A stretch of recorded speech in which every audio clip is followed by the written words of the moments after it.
України стримує наступ корупції, а суспільство і міжнародні партнери підтримують їх у цій боротьбі. На початку березня Кабінет міністрів України затвердив Державну антикорупційну програму на 2023-2025 роки як необхідний крок для проведення реформ і забезпечення демократичних змін. Сьогодні ж Кабмін на своєму засіданні, яке фактично поєдналося з засіданням Конгресу, затвердив Державну антикорупційну програму. Це системні кроки, які дають державі більше прозорості, а суспільству більше можливостей для взаємодії з державою. Державна антикорупційна програма – це покрокова інструкція боротьби з корупцією, яка допоможе вирішити 73 проблеми у 15 сферах суспільного життя. Кожен українець зможе контролювати виконання Державної антикорупційної програми через спеціальну платформу, створену Національним агентством з питань запобігання корупції. Якісна державна політика – найкоротший шлях до подолання корупції.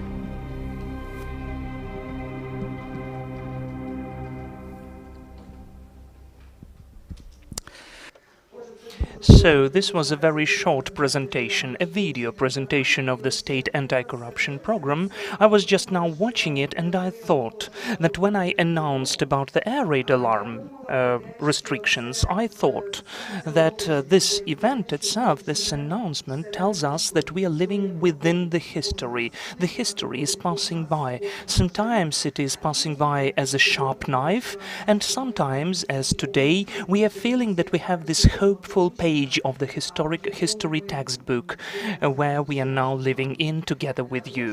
So, the State Anti-Corruption Program, the National Agency on Prevention of Corruption, together with the partners, together with an anti-corruption initiative of the European Union, together with the state institutions of Ukraine, together with the non-public organizations and the experts, have prepared the State Anti-Corruption Program to implement the State Anti-Corruption Strategy, and we will be speaking about that today. That is a colossal, a huge piece of work and an investment of lots of the people. That is why we will welcome those people here today, and the introduction speeches will be told by the people who have gathered now on the stage. So we'll have Ruslan Stefanchuk, the head of the Parliament, Verkhovna Rada of Ukraine.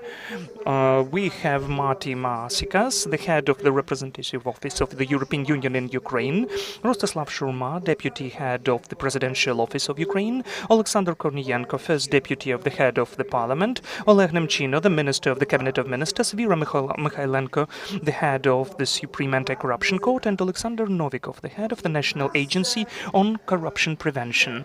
So, dear friends, we are very short of time for the introduction speeches, so I would really ask you for your speeches not to be longer than 5 minutes each. So, let us start. I don't know whether we have Ruslan Stefanchuk online with us. Yes, he is here. Okay.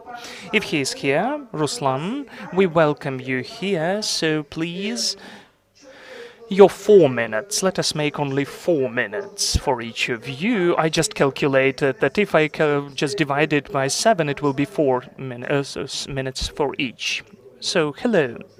Dear Alexander Sergeyevich, Alexander Fedorovich, Rostislav, Alexander, Vera, Your Excellency, dear participants of the conference, the issue of the prevention of corruption does not lose its relevance even during the war times, and it's pleasant for me to mention that Ukraine is showing the substantial progress in that, in spite of all of the resources of the state and the society are allocated for the protection from the unprovoked military aggression of Russian Federation. And you know that the index of corruption perception in Ukraine during 2022 has improved for 1 point, and the Greco state group has mentioned the progress of Ukraine in the recommendations in the fight against corruption. And the most important thing, that we have the political will to fight corruption, and you can see it at the latest examples which are taking place in Ukraine.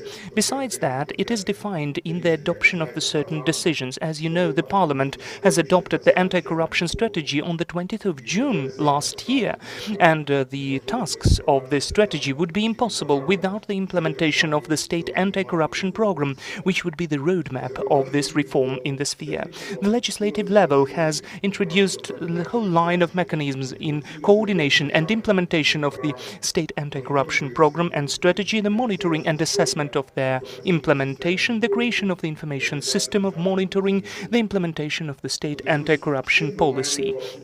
Thanks to that, we have substantial expectations that the practical implementation foreseen by the state anti-corruption program will give the opportunity to cleanse the state staff from the corrupt officials and to get rid of the corrupt schemes in the key spheres of the policy, to decrease the number of corrupt factors in the society.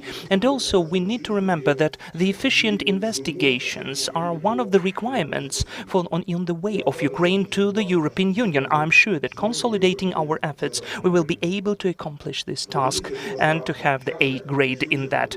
It seems to me it's high time to transfer from the discussions to the implementation, to the realization of anti-corruption measures. So I thank you, dear colleagues. I don't want to waste your time. Glory to Ukraine. Glory to you, the heroes.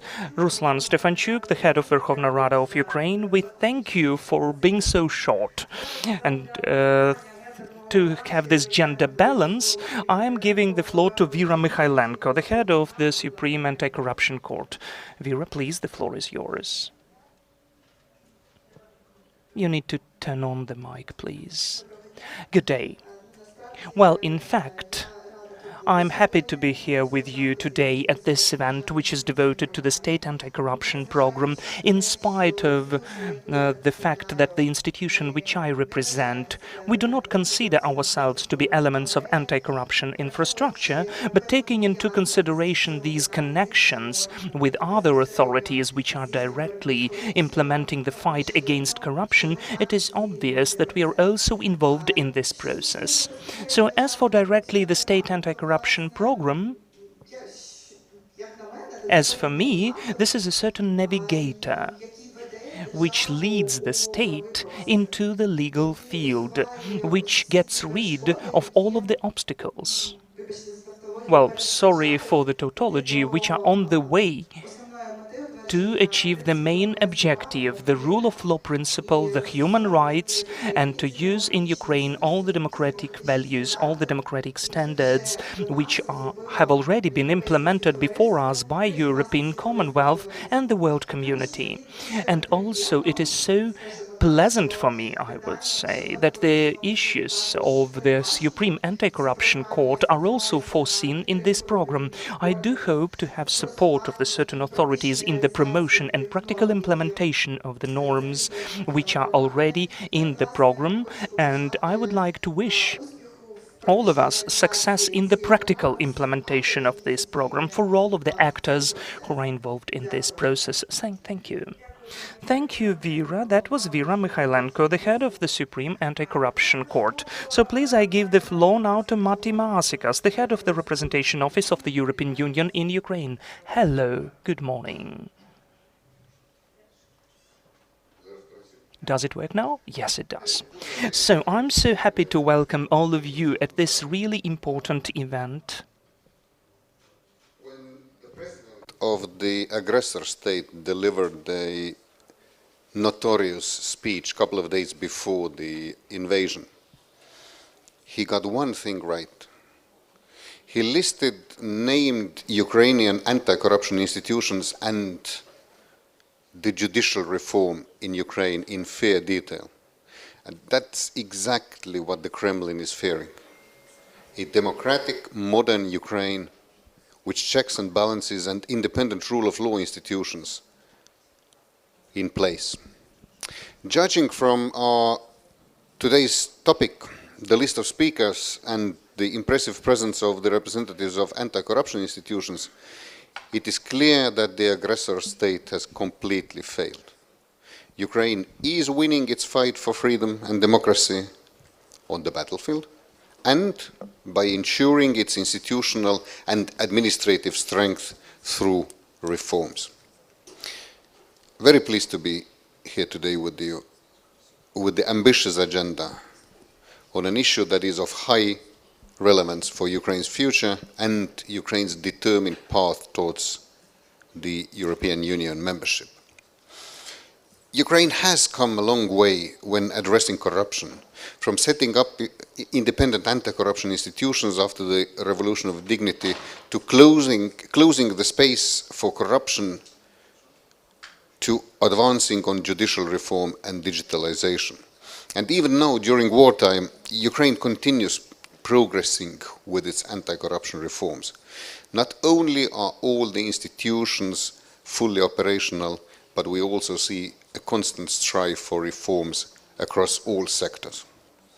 And the results of these reforms are acknowledged. Ukraine is clearly on a EU membership path. International financial institutions provide macro-financial assistance.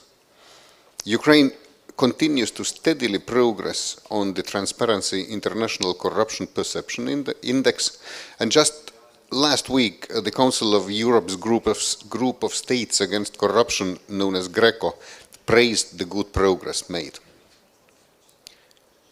And the adoption of the anti-corruption strategy last year and the state anti-corruption program in March are another clear proof that also at the strategic policy level, Ukraine is delivering and advancing. I very much appreciate the leadership of НАЗК in developing the program in a very inclusive process with all relevant stakeholders. The adopted program is a credible program, a very detailed program. A program that can set the standards even for other countries, including EU and OECD countries.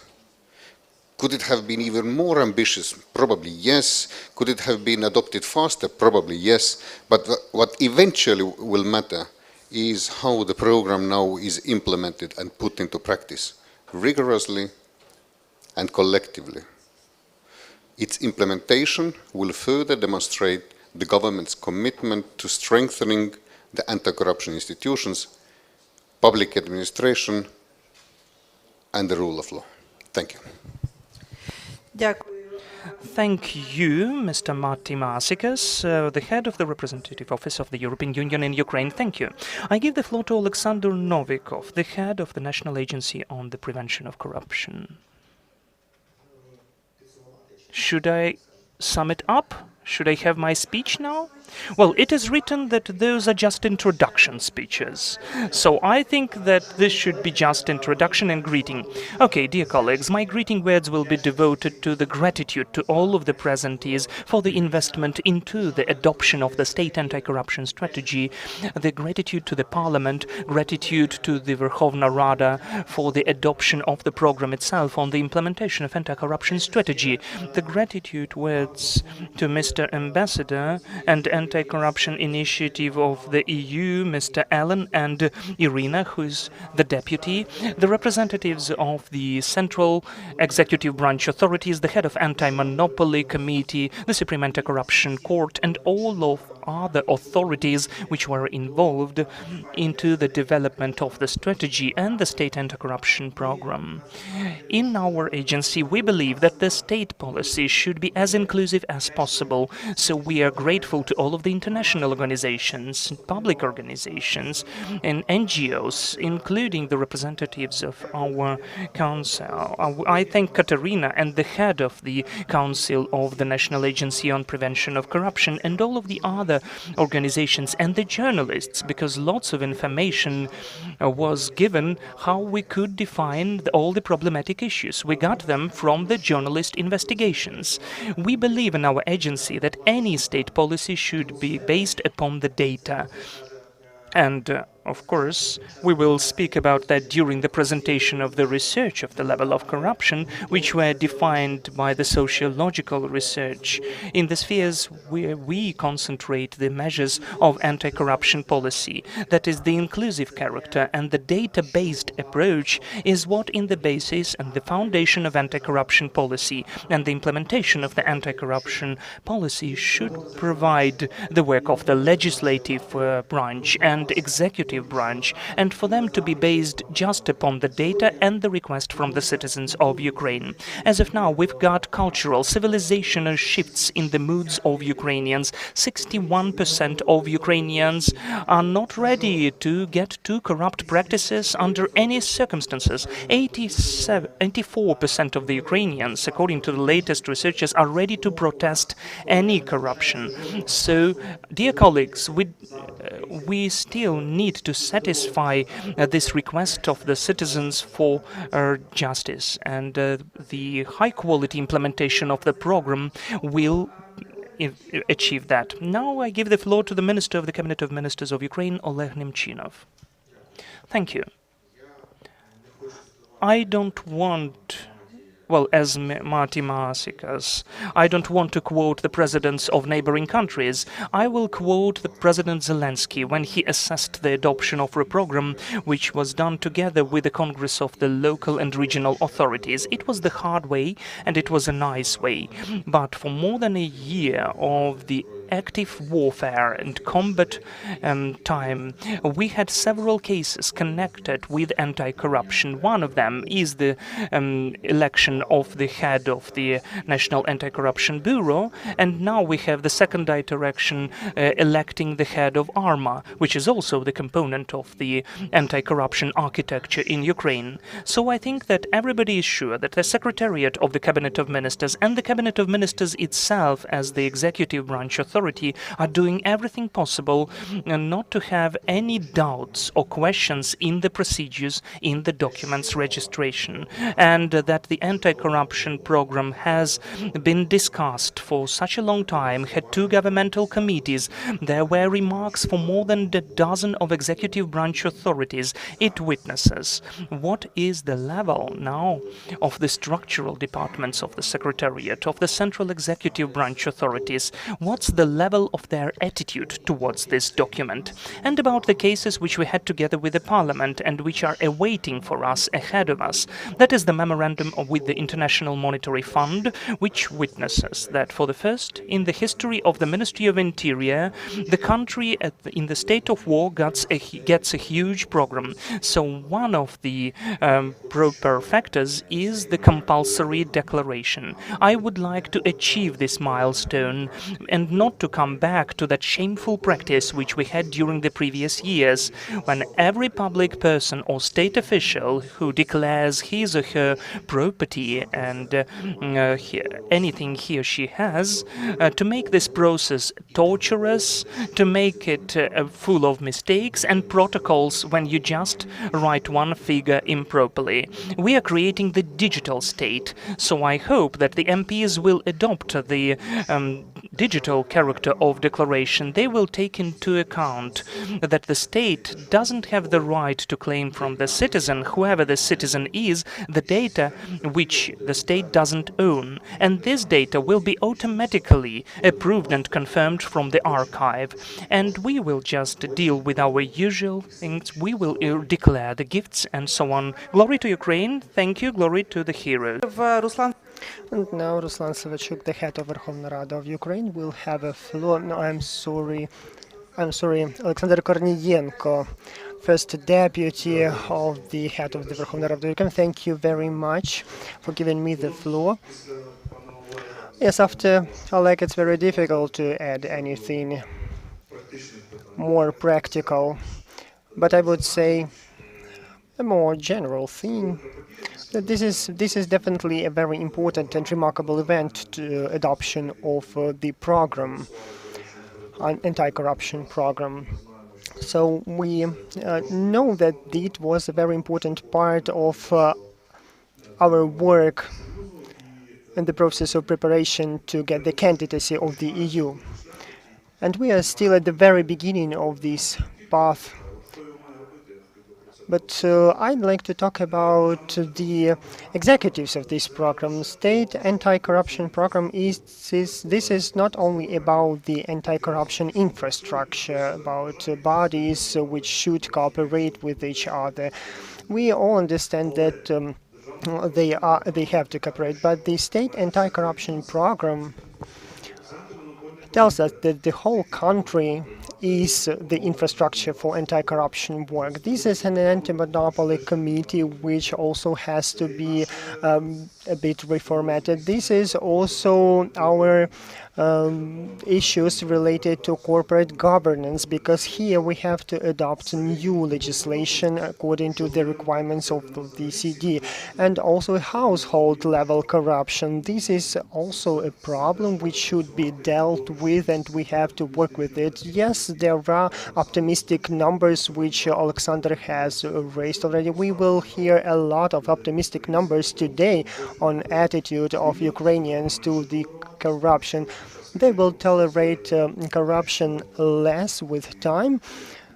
This is a good trend, but we have to be clear that corruption could be a very serious threat to the security of our country. So this is our common responsibility of the democracy of the republic.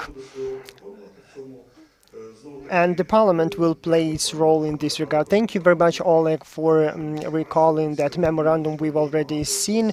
And we understand that there are a lot of steps in this document, a lot of documents, a lot of laws have to be adopted during this year and further. And we will have to introduce a lot of amendments into different pieces of legislation in order to bring our legislation in line with the international practices. Of course, we have to restore the full infrastructure, anti-corruption infrastructure. We already remember the case when the declaring system was abolished in one night, and we have returned it in 3 days. We've managed that. I think that this situation we have today, that this system doesn't work, should be abolished too, and we have returned to declaring income, and this is our responsibility before those who fight for our independence on the East. And now, yes, we also see that now our country has some positive moments which now become the best practice in the world, and I hope that digitalization will help us to build all the processes in the most efficient way, and this society will be able to get all the important information, especially taking into account the wartime which we have as of now. So congratulations to us all, but we will have a lot of work ahead, and let's implement our anti-corruption program and anti-corruption strategy together. Thank you very much, Alexander Korniyenko, First Deputy Head of the Verkhovna Rada of Ukraine. We had many discussions with Mr. Korniyenko on air, and we see how many work was done. And now I would like to give a floor to Deputy Head of the Office of the President, Mr. Shurma. Rostislav, please, over to you, Rostislav. Good morning, dear colleagues. I'd like to look at another aspect of anti-corruption work. For the last half year, I had a lot of meetings with many investors, international partners, and national colleagues. And one issue raised almost at every meeting, it was actually an issue: what is the progress in anti-corruption activities? Not all other issues, but this specific issue. What is the progress of the anti-corruption activities? And this means that until the business sees the transparency and work in this regard, we shouldn't wait for investments. Since we should have almost 80% of private investments to make recovery efficient, we have to work efficiently on combating the corruption, otherwise we won't have the recovery of our country as we expect. In order to look at this from the practical angle, we should look into 3 primary zones which generate the corruption. First of all, this is the licensing system, and also this is the tax system. These 2 sectors take almost 70% of all corruption, corrupt actions, which actually generate the corruption, and they generate actions which have consequences to all the economy. So what should we do? We should eliminate the primary reasons, but with which tools? First of all, with digitalization, and bring it to responsibility. I will bring you one example here. We just have many discussions with international partners on, which is based on this principle I have mentioned, to eliminate the possible reasons for the corruptions, and it entails a lot of actions which are already being in the process of implementation. Another example, simplification and digitalization. These are initiatives which have been already launched in a land sphere and in spatial planning and construction activities in order to minimize contacts with officials and civil servants. So that will help to minimize the corrupt actions. I hope we will be able to bring all these steps to the successful and efficient end, and it will help us to eliminate the corruption. Thank you very much for your welcoming words, and thank you for your time and for these important things you've said. We have many people today, and we have many people sitting here near to me. It gives me optimism because it means that you all want to be involved into this important activity. Thank you very much for helping with dealing with corruption issues. Now I'd like to start talking about this sociological survey, which was already mentioned by Alexander Novikov. It relates to the issues of understanding, perception, and prevalence of corruption in Ukraine. It was conducted with the support of the EU in December of the year 2022. The respondents who were surveyed are the population and the representatives of business organizations. These data is representative for the territories of Ukraine, where for the territories which are controlled by Ukraine, and it is not relevant for uncontrolled territories of Ukraine. I would like to introduce our speakers, Mr. Harchenko, analytic from National Anti-Corruption Agency, Mr. Dmytro Savchuk from InfoSapiens organization, and Deputy Head of National Agency of Preventing Corruption. So we will go straight to the slide number 1, which relates to the place of corruption among the most serious problems for Ukraine. How people do perceive it. You see that the Russia's armed aggression is 90%, more than 90%. It is a concern of the population. But at the third place, you already see the corruption. And this is actually an answer. Is it time to reform legislation and to conduct reforms regarding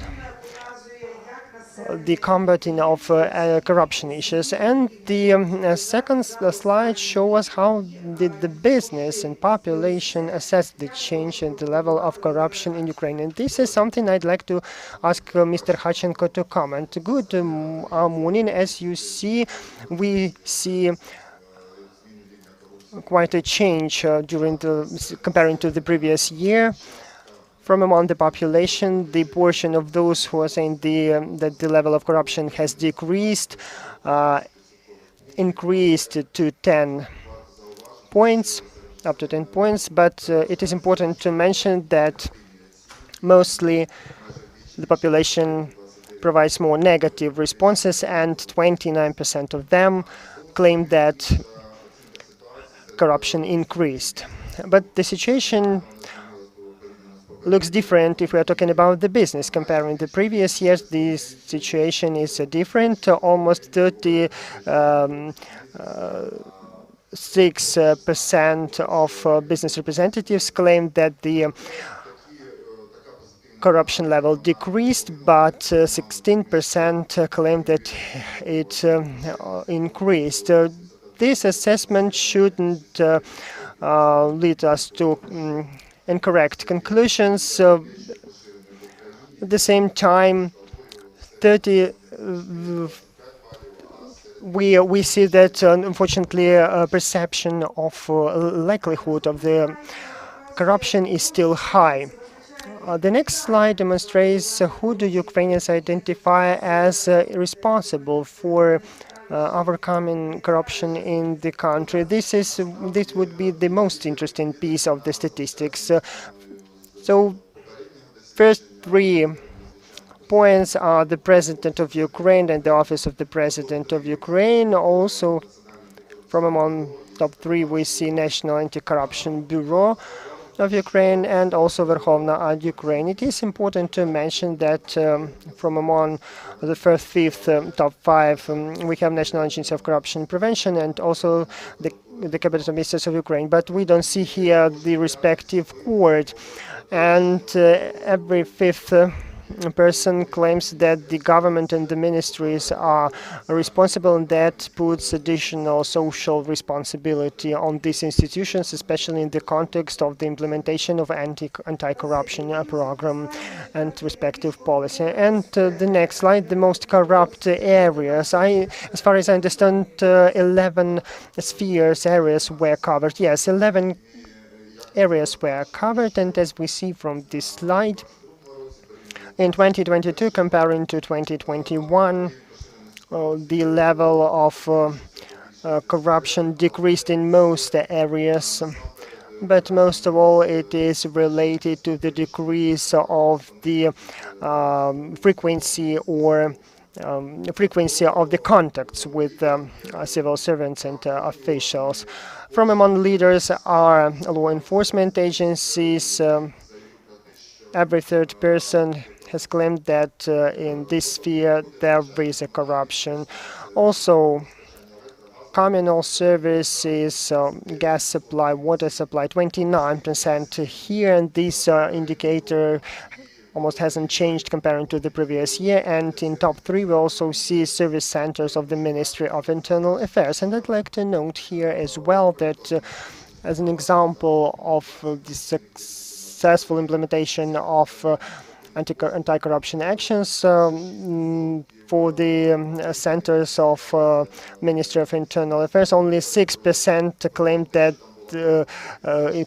they faced corruption in Ministry of Internal Affairs service centers. This is quite good. Yes. Then the next point, next slide is related to the business. Do I understand that it's from the perspective of business? Yes, this is true, and I'd like to tell that these are shares from those who have contacted with the civil servants and officials. So among leaders, here we see customs. 35% of those who had contacts with customs claimed that they faced corrupt practices. In top three, we also see construction and land relations. Every third person had claimed that corruption was in relations in this sphere. And again, to top three list, we have included services of electricity, gas, water supply, and sewage systems. So we also see that these indicators haven't changed comparing to the previous year. So leaders haven't changed, unfortunately. Isn't the next slide? We have the statistics on top corruption practices in higher education, and here I'd like to invite Mr. Savchuk to the word.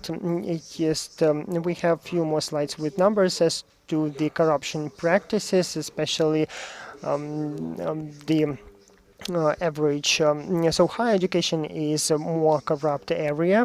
That's why we have included it on the separate slide. Usually we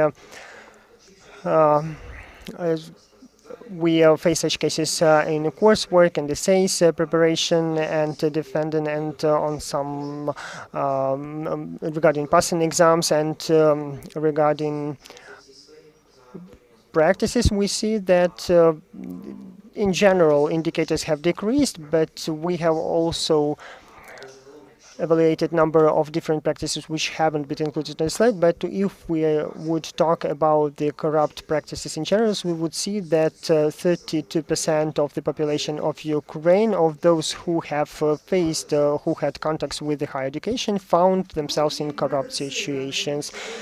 And yes, and the next slide is about medicine, about healthcare field. It's a very painful issue for all the Ukrainian. Please, could you please tell us a bit about corruption practices here? Yes, it looks like that this area is one of the most relevant for each of us, because we all face healthcare system from time to time, and it looks like that every fifth person or third person found themselves in corruption situations. These are in cases when during treatment of surgical procedures, in cases of procurement of conditions of stay in a medical institution, and also there are issues related to childbirth, but we see some improvements comparing to previous years, but in general, a third of the population found themselves in corrupt situations. And the next area is construction and land relations and corruption practices in this field. Yes, here we also see everything related to the land regarding its privatization or regarding its registration or documentation preparation or approval of documentation on commissioning of housing. We also see on this slide the practice of receiving funds from authorities for the restoration of destroyed damaged housing, and we see that 15% respondents have faced such situations and found themselves in corrupt situations. In general, we see that 35% found themselves in corrupt situations in this field. And now let us move to the customs, which we mentioned already. No, we have one more slide about the construction and land relations. Okay, construction and land relations, sure.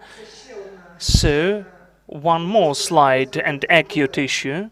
Yes, because we have researched not only the population and the business, but also in the construction and land relations is important as well. So there was the business relations as an important issue to understanding in which situations corruption has emerged. And again, during the definition of the rent for the land, when you need to get some permit or license to commission a property object, to transfer the land for use or ownership, to get away or to eliminate some of the restrictions as for the use of the land plot, and for instance when it has changed from the status of the household to the house, and so on. So 37.6% of the people found themselves in corrupt situations. Corruption practices, now we are moving to customs, right? Please. Yes, customs is a very important sphere for business, which has some of the external economic activity. The corruption is substantial here as well, mostly during the customs clearance control, when the customs officer has to define the proper customs regime for goods, or to provide the classification code, or for instance to let the car go without customs clearance. We still see some of the improvements during this year, but 33% of the people who face the customs are in the corrupt practices.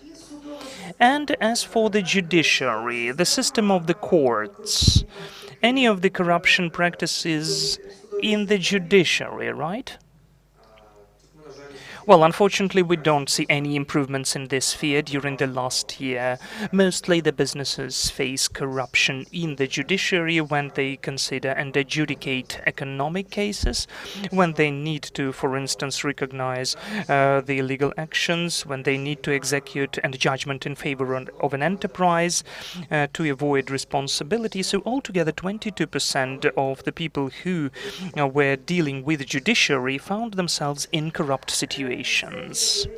So, by the way, this is the answer to the question about the efficiency of the reform, which is going on for more than a year. So we can see that the situation with corruption in Ukraine is not that very nice. In some of the aspects, it is even awful. Ukrainians altogether have negative attitude towards corruption, but when we say that we need to solve some issue with less efforts, just to give a bribe, then sometimes the attitude can be changed. So we have one more slide which will show to what extent, or do they at all, tolerate corruptions, the dynamics of the indicator of the negative attitude of the population and business towards corruption. And could please Volodymyr Kharchenko comment on that? We can clearly say that Ukrainians do not tolerate corruption, and during the recent years we can see a very specific tendency of the positive increase of the indicators of negative attitude towards corruption as the way to solve their own problems of the population or the problems of the enterprise for the business. So they don't use corrupt practices, they don't give bribes, and they don't use connections to solve the issue which would be important for them. In 2022, these indicators grew, and for business they are 60%, for the population 57%. We need to mention that for the population the growth is even bigger, 8% in comparison with 5% for the business. So altogether I'd like to conclude that Ukrainians can clearly see corruption as an issue for the state. Ukrainians do not tolerate corruption. However, the level of the dissemination of corrupt practices in some of the spheres is still very high, and the problem exists. The task to solve it has been reflected in the state anti-corruption program. Thank you.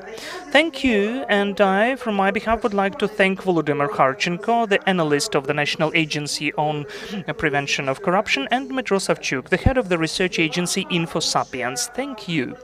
So we were saying that the request for the overcoming of corruption is there. It is very insistent and it exists for a long time. So now we came closer to the presentation itself of the State Anti-Corruption Program. So I'm giving the floor to Andriy Vishnevsky, Deputy Head of the National Agency on Prevention of Corruption Prevention. Andriy, we had previously a short conversation, so we calculated, as far as I remember, because I'm talking to the politicians for 20 years about corruption, and you will not believe me, but the first anti-corruption program of Yanukovych times of 2011 in 2014 existed. That state program, in fact, had the investment of 820 million hryvnia, and it was just pure imitation, nothing more. Then the Ukrainians paid colossal price for that. The process started when we paid a colossal price at Maidan, and in 2014 one more program of the state anti-corruption program was adopted, 2014-2017. Right?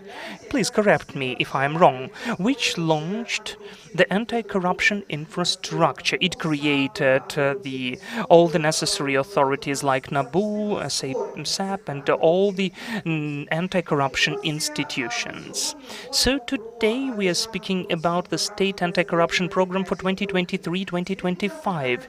Andriy, could you please tell what's the peculiarity of the today's State Anti-Corruption Program, and how can we not imitate this reform anymore?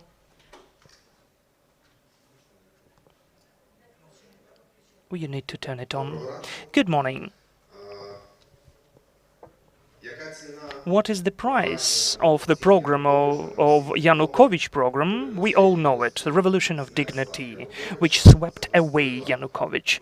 It made our justice feeling very acute and sharp, and the requirements of the society grew towards the different approaches, including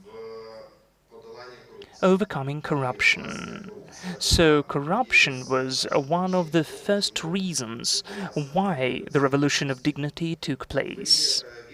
You were totally right, Miroslava, when you mentioned that one of the responses against the societal requirement in the end of 2013, beginning of 2014, was declared the anti-corruption strategy and the state anti-corruption program, the outcome of which has become the shaping of what we now name anti-corruption infrastructure. First and foremost, two components of the system of criminal justice like NABU and SAP, and also mostly about the Anti-Corruption Policy Authority and Prevention of Corruption, that is the National Agency on Corruption Prevention. And by the way, the Supreme Anti-Corruption Court has been created beyond the implementation of that strategy. That is why, even from this perspective, we can consider and agree the opinion of Vera above, that it is not part of the anti-corruption infrastructure, the court, but still it is included into the complex of the measures which the state does to prevent corruption. So, in comparison with the previous strategy, the new strategy before 2005 and the state anti-corruption program are including for the first time the component with the prevention of corruption in different sectors of state policy. And this is the novelty, in fact, this is the peculiarity. If we look at the structure of the strategy and state anti-corruption program, we will see three main blocks.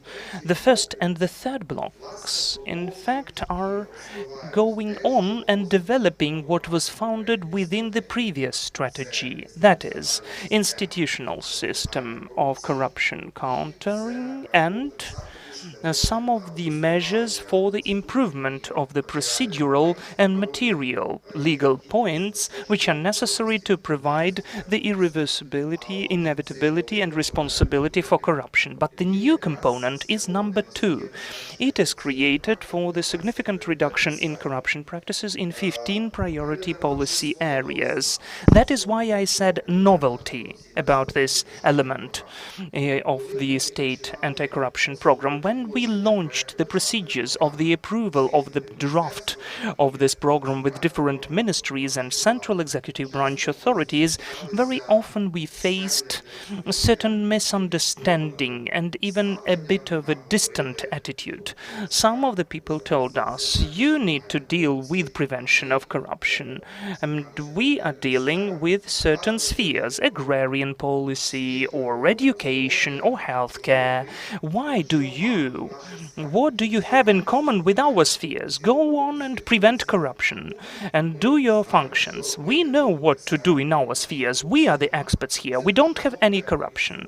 And it really illustrates the necessity of the special emphasis on the corruption prevention in certain spheres, because we are now considering a working hypothesis that corruption prevention starts as the quality of the state policy, because high-quality state policy minimizes opportunities for corruption. It minimizes opportunities for the corrupt practices, which we were told by the sociologists and analysts of the national agency, and then we will see how the state anti-corruption program responds the issues which the society pays attention to and which the solutions it claims.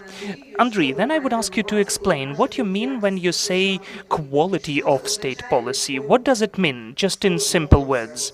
In simple words, it means that the state policy in the certain spheres of societal life, in the certain spheres of economy, should be to minimize the opportunities for the unjust or corrupt state officials, representatives of the business, which unfortunately exist, and the citizens as well, to get into corrupt relations.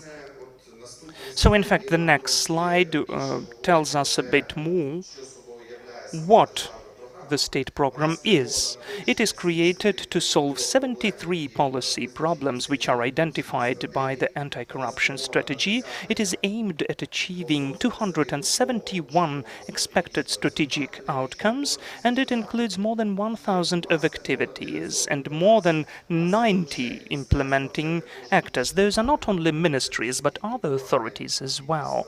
The authorities which in fact are the system of justice, and including the Supreme Council of Justice and the Qualification Commission of the Judges and the Prosecutor General's Office and so on. It is important to understand that the State Anti-Corruption Program is not a document of any of the authorities. This is the document which concerns the whole system of state authorities in Ukraine, and each and every level has its own tasks, its own periods of time when these tasks should be accomplished, and the most important, there are some of the planned strategic outcomes which we need to achieve.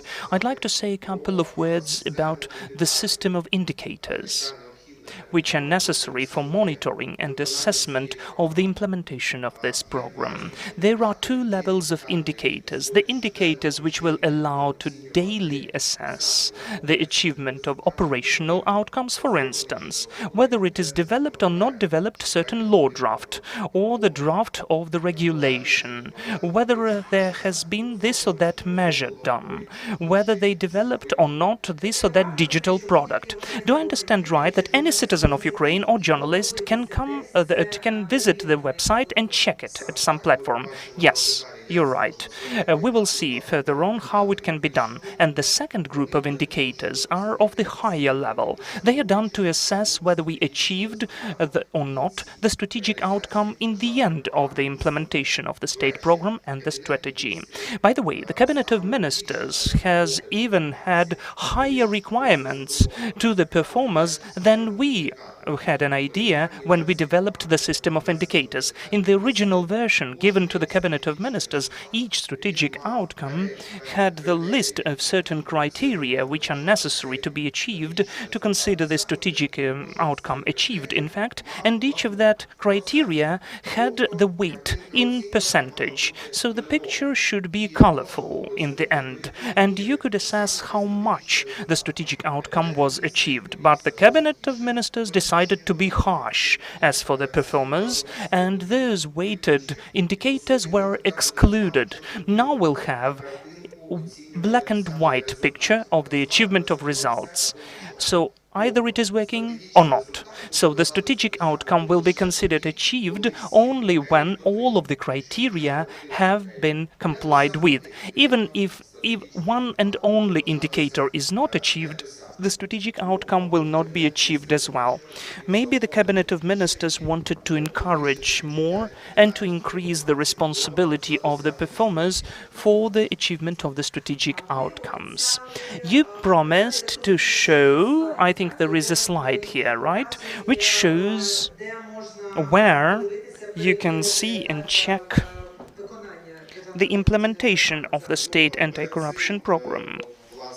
Well, in fact, this slide shows how the state anti-corruption program and the strategy for which it has been created are connected with the problems and practices which we heard about in the previous presentation. I will not read them out loud again, but in spite of the fact that this strategy was developed according to the previous researches, as it has been emphasized by my colleagues, the new research and its outcomes are not that different from the previous one.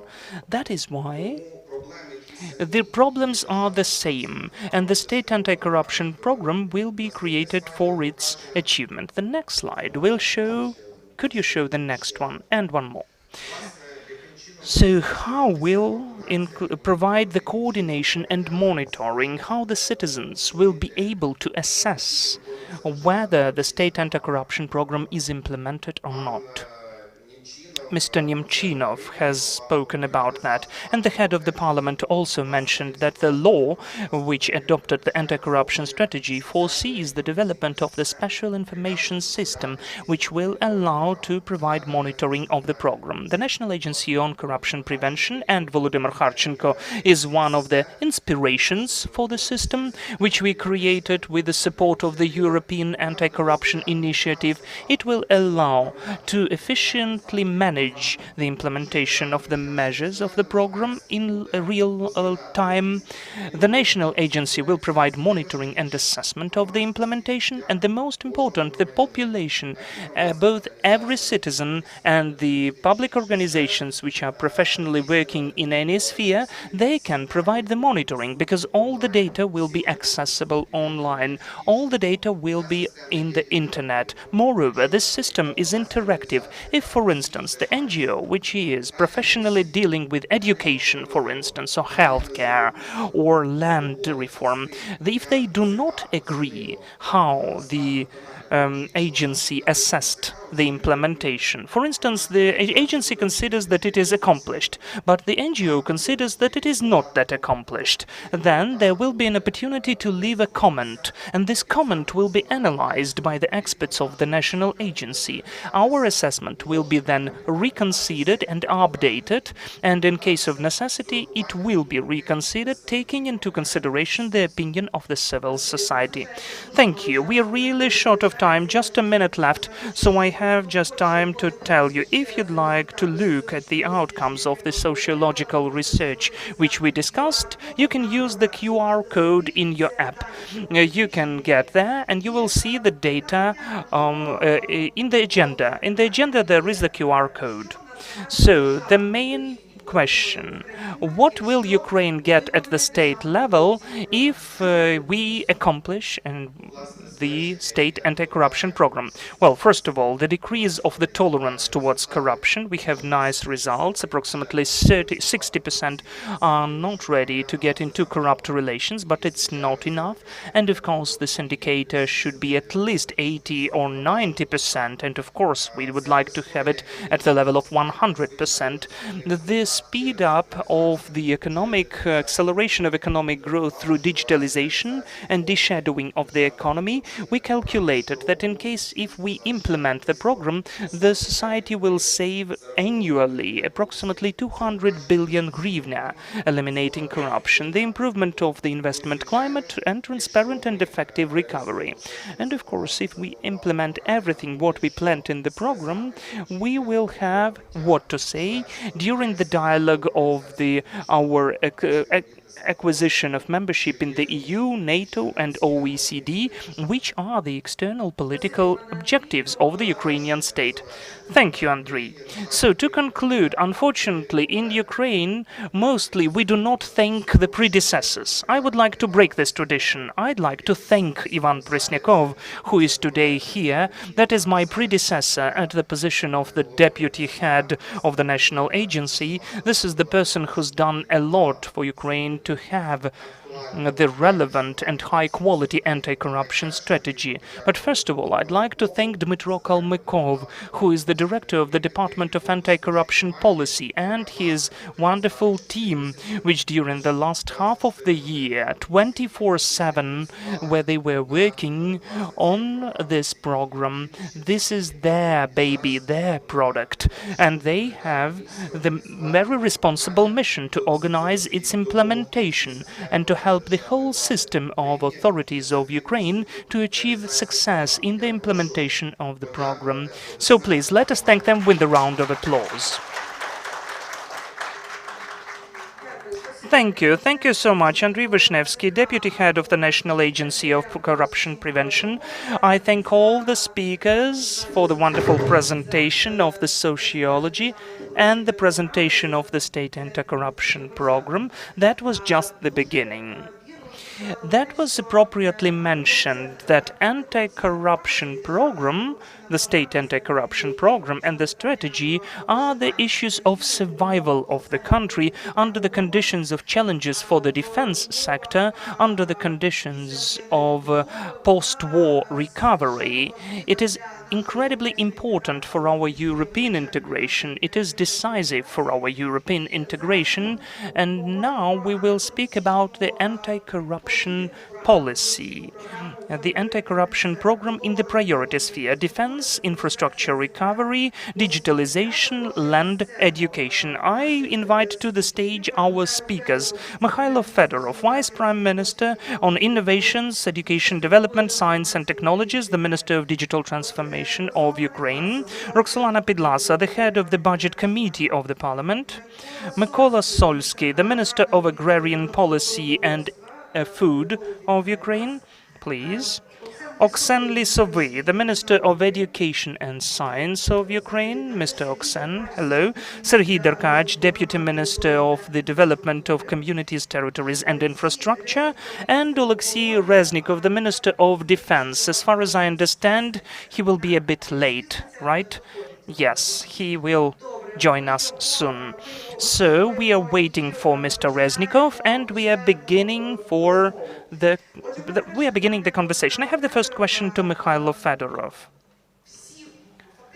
In fact, all of the reforms, all of our life and breakthroughs, which are helping not only for us to live but also to overcome corruption, is digitalization.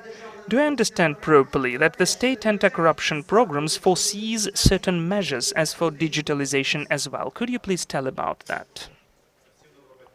The microphone is not working. Okay, it does. Hello, everyone. Yes, really, digitalization is the foundation of anti-corruption strategy. More than 60 points of the program are about digitalization, about information, data sharing, and the improvement of the data in the register. We have done already a lot, which is the foundation for the development of anti-corruption program. And further on, during the following years, we'll have the technological revolution, which will help to fight corruption. I have a very short, if I may, to show. I would tell several cases what has been done in digitalization, how it is working, and how it will be developed. Let me tell you that now DIA app is used by 19 million of users. Why is this figure important for the anti-corruption strategy? Because it's about the culture of digitalization in the society. People are actively using digital technologies. They are ready for digitalization. They are actively involved. We have the certain demand for the changes in the convenient services and filling out the declarations, by the way, the tax declarations. This is the cultural phenomenon which impacts how the state is working, how the state officials are rotated, and in fact the politicians as well, how they begin to design the services which can further lead to different anti-corruption effects. So now when we think about the launch of the service, we think how it should be launched online.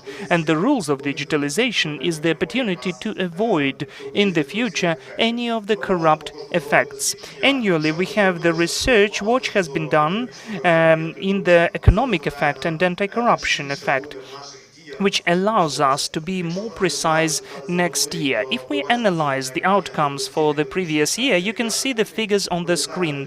Billions of hryvnia, you can see them. For instance, I can mention our work in the sphere together with the Ministry of Recovery and Regional Development, with Semen, who is the head of the agency, and he used to deal with construction before. The reform of the construction sphere as it is, how we digitalized everything there, and we go on with that. There are some of the spheres which need to be finalized. We need the law to be signed and certain decrees to be taken, but 70% of the sphere is already digitalized, and I will tell about that a bit later. The economic effect also leads to the registration of the sole proprietor or e-baby Yamalatko service, because it's all about time. The people from the remote villages needed to get to the region center to register their business, but now they can do that in 10 minutes and they don't need to waste several days to have this service. The same is about the e-baby program, when you don't need to give the bribe to register your baby and to get 10 services connected with that.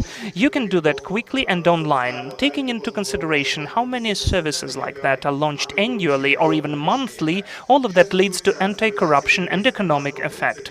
As for digitalization of the construction, those are the principles within the anti-corruption strategy, and we will stick to them.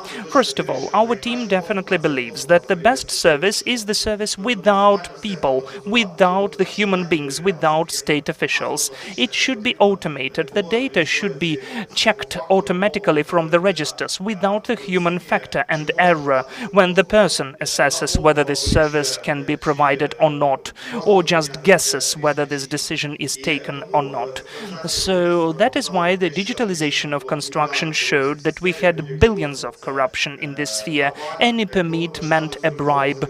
But when we started this reform in 2020, the register was in private hands in Europe, and manually we had to use the exploitation of any of the premises. But now we follow the digital trace, and we can find any potential corrupt risks.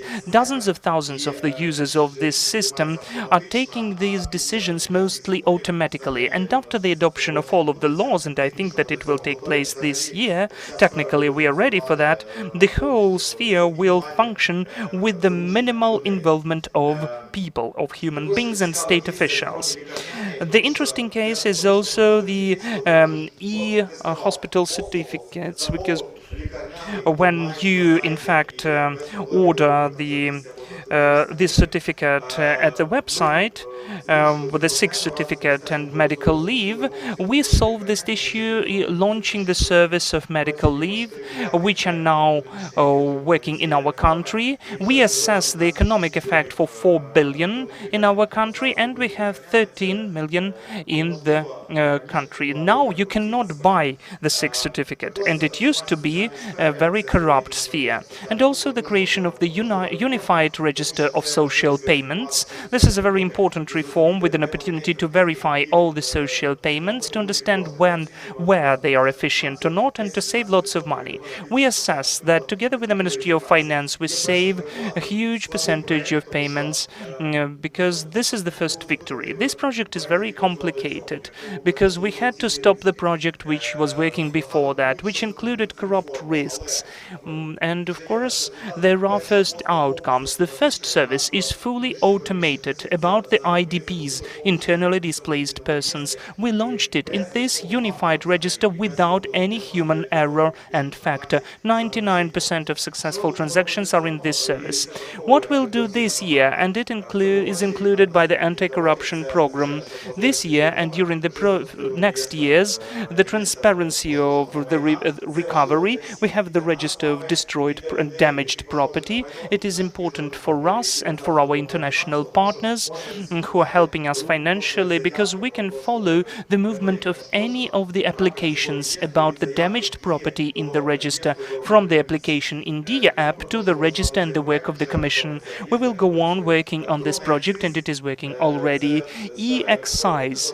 This is also the sphere which we couldn't solve for many years, but now the law draft is adopted in the first reading, and we are working on the unified information system. I do hope this law will be adopted in the second reading, and the next year we'll launch the e-excise system in our country. Any of us will be able to check alcohol or tobacco products, and then it will be upscaled. We'll be able to check whether it is legal, whether it's not counterfeit, and so on. Automatic services for sailors. It used to be a huge issue in our country. We are working on that together with the Ministry of Recovery. We'll solve the issue of the certification of sailors and the customs clearance in DIA app, because we'd like to show how in the customs offices we can get rid of the human factor, the customs officer, and to fully automate the service provision. I'm sure that it will be the first step for this kind of a snowball of reforms, when the automation in the customs office will be organically and quickly developing. That's what we are planning to do during the following months, and anti-corruption strategy takes into consideration verification and information sharing. Thank you, Mikhailo. I am so sorry to interrupt you. That was so interesting, but I just remembered as for the trust issues. I do remember this distrust of the population towards Dia app. There were so many questions to you during live airs, but people got used to that so quickly. So as far as I understand, the activity of your ministry is connected with the activity of all of the ministries, because the whole anti-corrupt policy will be connected to digitalization. So Mikhailo has already mentioned about the recovery and rebuilding of infrastructure. I have the question to Serhiy Derkach, Deputy Minister of the Development of Communities, Territories and Infrastructure of Ukraine. How does the state anti-corruption program and digitalization will decrease the corruption risks in your sector? As far as I understand, it will be a very close cooperation, definitely, because we have several products which we, together with the Ministry of are implementing. That is the register of the destroyed property, which was mentioned by Mikhailo above, and the e-system of the recovery management. But it's not only about digitalization, it's also about the analysis and assessment of corruption risks in each of the processes, starting with the analysis of losses and going on with a certain project of the funding of the project, and then the control of the quality and implementation of this project. So at each of these components and stages of the reconstruction and rebuilding will assess corruption risks and minimize the risks which we will find. And definitely in this issue we'll get help from the e-systems, which will minimize corruption risks with the help of the decrease of human factor in the work in the reconstruction sphere. And instantly the question to Mykola Solsky, the Minister of Agrarian Policy and Food of Ukraine. How does the state anti-corruption program impact the efficiency of the regulation of land relations? We just saw the statistical data on the perception and level of corruption in the sphere of land relations, and the situation so far is not that nice and hopeful. So how will the state anti-corruption program regulate this sphere? So look, unfortunately I didn't see the statistical data, but during the last 3 or 4 years the situation has changed. I'm totally sure in that, and I can debate with anyone, including the author of these statistical data, because the authorities in the land management is given to the local communities. The opportunities to management the lands is done through auctions. It is the free privatization is banned since April last year, so the situation is totally different. How it is it interconnected? They are done simultaneously, in fact, in parallel, and the adoption of the laws in 2 committees have been approved very frequently. Transparency in the construction sphere is obviously important, and we need transparency in land relations before that. The strategy, it is good as a focus, and I'm sure that lots of ministries have partially implemented it. Some of the documents are almost ready. It was never done just in vain, because I do remember that we debated a lot with the National Agency on Corruption Prevention when this strategy has been adopted, and it is well thought through. That is why, yes, of course, it will help. Thank you very much. I now have a question to Oksen Lisovy, the Minister of Education of Ukraine. So Mr. Vishnevsky, when presenting the state anti-corruption program, mentioned that this program is the quality of state policy. How can you comment on this statement? How do you understand the quality of state policy in your field, in the field of education? What is the quality of state policy for you? I have a deep convincement that real combat with corruption could be done only through the education. If we want to combat this phenomenon, we have to look at how we work with the youth, starting from school, from universities, and what the policy should be here. First of all, this is the introduction of programs of civil education, and they should comprise this issue of anti-corruption in such a manner so they will clearly understand how the corruption is related to their well-being in the future. And the second angle in the corruption and existence of state. If we are talking about the decolonization, we have to remember that the corruption is an instrument, is a tool of decolonization. This is something that we've got to tolerate, and only the tools used throughout the educational process could help eradicate these phenomenon. So when we see the tolerance of corruption the corruption is being tolerated, it's actually when some person, young child, comes to the educational establishment and sees corruption there. That's why we have to think about educational programs in such a way so they will include the issues of anti-corruption matters. These proposals are formulated in our work, articulated in our documents, and now today preparing to this, even I already see some issues which could be further strengthened. These are preparation of pedagogues, teachers, their requalification, and the development of specialized programs for secondary school, because already at this stage it is possible to introduce respective issues which will help to form respective understanding in youth, and also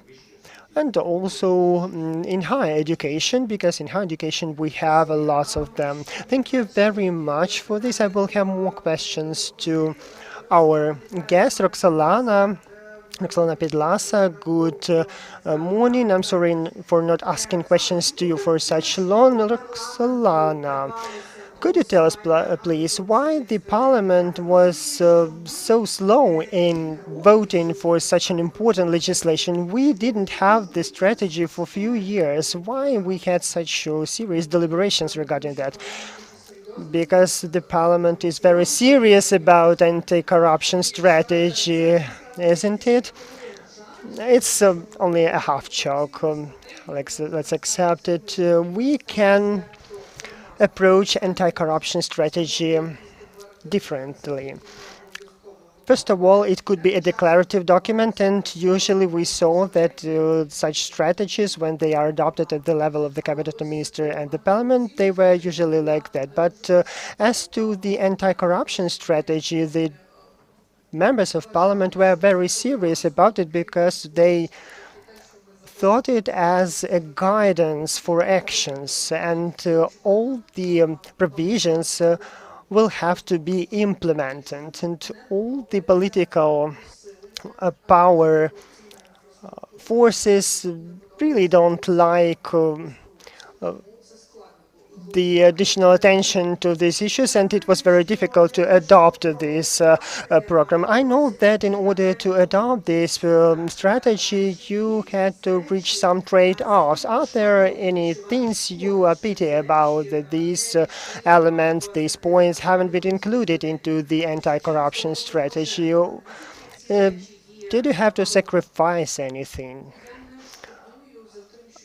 I have no pities to anything we have sacrificed with, because this is a very good signal to our international partners. But thanks to our international partners, everything we had to do, the parliament and the government will implement and realize, because we have a memorandum with the International Monetary Fund, for example, and we have to implement this document, and it implies a lot of anti-corruption issues. I know that international partners are now not willing to publicly push Ukrainian officials to do some things, because they have to understand, first of all, their their population. Why do they provide so many funds to Ukraine? What do you think? Is it a threat for Ukraine in terms of reform implementation, especially in anti-corruption direction? There are threats, of course. I wouldn't name them threats as they are, because if we're talking about the funds which are being provided to the state budget of Ukraine, and this is a field of my expertise. Here we cooperate voluntarily with the international partners, and first of all with the US government and with the EU in terms of the control of these funds. I know that the Ministry of Finance and State Treasury Service are very open, and they allow auditors, independent auditors from the international partners, which is being provided directly to the public budget, and these audit reports are all available to donors and funds providers. As a state, we are very proactive here, and we don't need, at least at this stage, definitely with this government and with this head of the Treasury Service of Ukraine, we don't have to have any extra commitments or responsibilities from the top in order to be open and transparent and to control utilization of these funds. But definitely we have issues, we have problems related to public procurements. Unfortunately, we don't have the Ministry of Defense here, but as to the defense procurements which utilize public funds, which is the half of the expenditures of the state budget of Ukraine, are going to the defense procurements. They are confidential, they are closed, and we managed in the parliament, and I hope that is a very good step. We've made at least the first step that we will disclose the price for one item of goods, but Ministry of Defense has got a mandate to prolong their existing contracts for 1 year, and they haven't supported the idea on setting thresholds, top thresholds for food items which they purchase. I think that this is not a very good signal, that it is not very good in terms of the transparency perspective, which we recommended in this regard. What regards to the public procurements in general, which are not defense related, my personal proposal that we have to return to the differentiation of the territories. I mean here the territories of Ukraine which are not the territories where active hostilities take place, and I think, in my opinion, that they can return to normal mode of operation of public procurement legislation, and we will have the further discussions in the parliament regarding that. Mr. Fedor, we have started discussion with you that the digitalization is one of the main tools of dealing with the corruption. So digitalization is about eliminating human beings in fields which could generate corruption. As a person who is the main driver of this work, can you please tell us what who was hindering this process? Yes, we usually see the resistance, and the process is being hindered because of different issues. For the latest example, customs clearance through DIA app. If you're talking about the corruption, we have to understand what is the root of the problem. We have to look into the details and to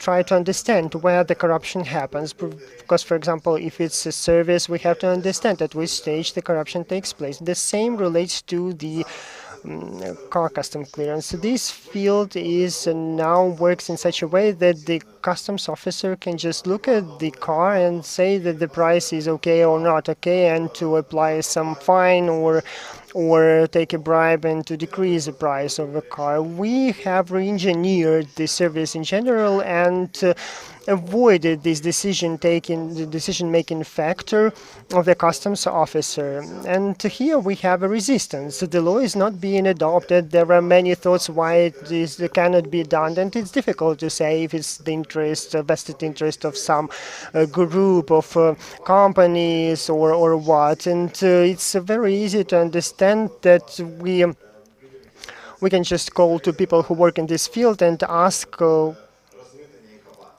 how much money should be paid as a bribe to conduct the customs clearance. But in our case, we had a situation when MPs just left the parliament building because of some event. It's very difficult to say why this resistance occurs, but it occurs. And why I have started my speech from the number 11 million people who use the app.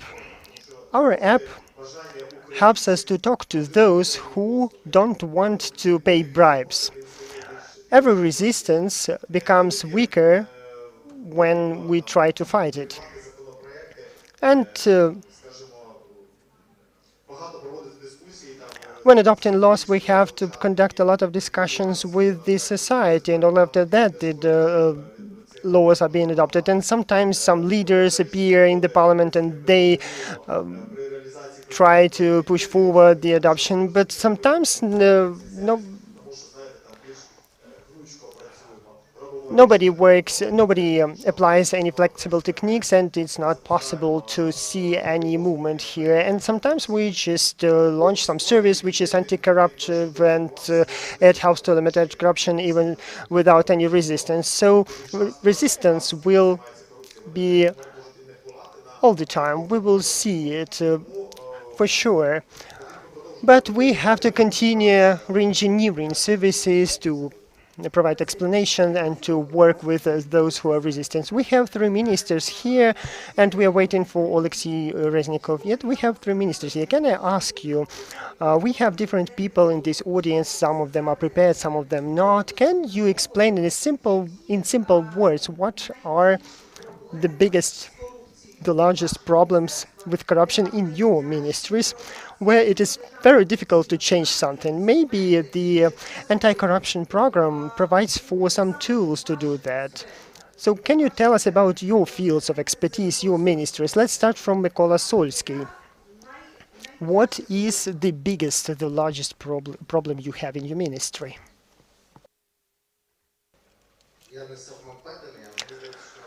I'm not very sure, but I think that we are successful in almost all fields, and we need to support one of the reforms we were tasked with. Thus, we would need sometimes. What do you mean? Some problems, some issues. Are there any people who are against or how it goes? Is this program and strategy is a tool to overtake that? State program is a strategic document, but to do something we need specific actions to be made.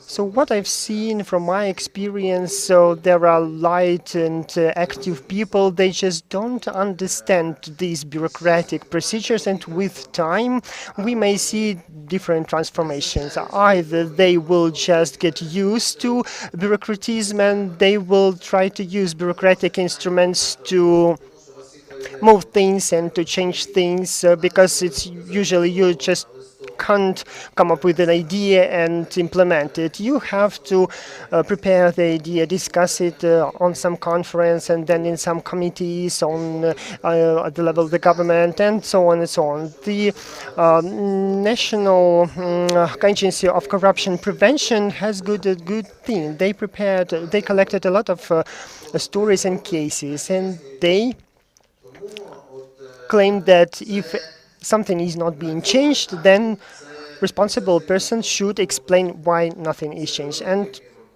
From my experience, this is a huge amount of work.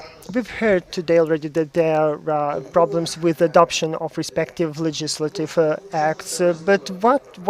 Why this program, anti-corruption program, is important from my side of view? This is it. The second point is regarding the corruption. It could be different. We can have systematic, household level, or occasional, or spontaneous, and in my opinion there are different approaches to combat it. There are stories when corrupt people we actually see stories when corrupt people are not actually decision makers, and sometimes they are being brought to responsibility because somebody observed their behavior and then reported. But sometimes, of course, we see decision makers who are corrupt people, and these are more complicated stories because on the side of the decision maker, you see that the idea is good, that you do everything fine, and it is very well developed. We will do support you, but then they provide you support for 3 or 4 years, and they try to hinder the process. As Mr. Mikhailo Fedorov mentioned, the situation with customs clearance of cars. This is something from my experience, what I have seen, and from this point of view, the National Agency on Corruption Prevention, they have a lot of other work, but they actually great people, that they have a lot of energy, and they have decided to make this work more organized. I would kindly ask you to be more brief. Mr. Lisovy, could you please tell us, you have just recently came to your position, and you already see, I suppose, what are the most problematic issues in terms of the risks for corruption. I will concentrate my attention on the issue of forming the intolerance to corruption in education in general. But we will of course look at corruption in higher educational institutions, secondary schools. We have more than 60,000 estate properties and more than 100,000 hectares of land plots in education system. So these are also departments licensing educational institutions, and we will have to think how to do that. I'm grateful to previous ministers who have done a huge work in order to tackle the corruption issues in the enrollment process, and I personally put a lot of attention on how the bodies which ensure the quality of education work. Their creation is very on time, but let's look to the roots. The higher education as of today, as of today, the higher educational institution is all about getting diploma, not about getting knowledge. So the motivation of people is just to get the diploma. Nobody is expecting to get knowledge. So the root of the problem here is to reform the educational system in general, to transform it into the tool of obtaining knowledge and qualification. And only after that, the risks of corruption at other levels will be decreased significantly. Also, we will have to integrate digitalization tools to the educational area, to the higher education, to the education for foreign citizens, because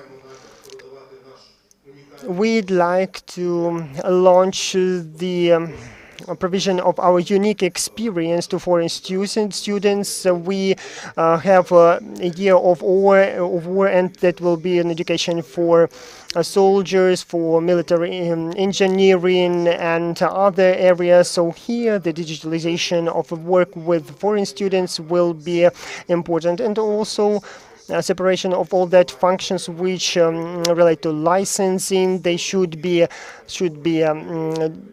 separated and put to different bodies which should be responsible. Thank you very much, Oksana.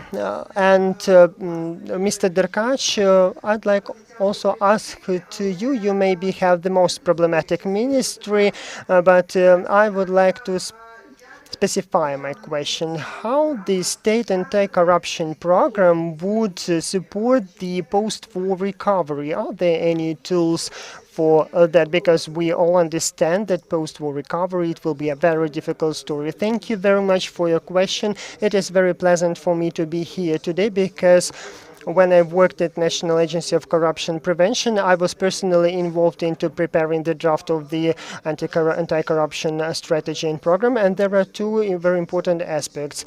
I am already in the context of the details of which are underlying the corruption strategy and program, and also the second aspect that actually I was personally involved. That's why I can say that there is nothing wrong in this strategy, and we will have to implement it as quick as possible. When I came to the ministry, my first task was to get ready to prepare that.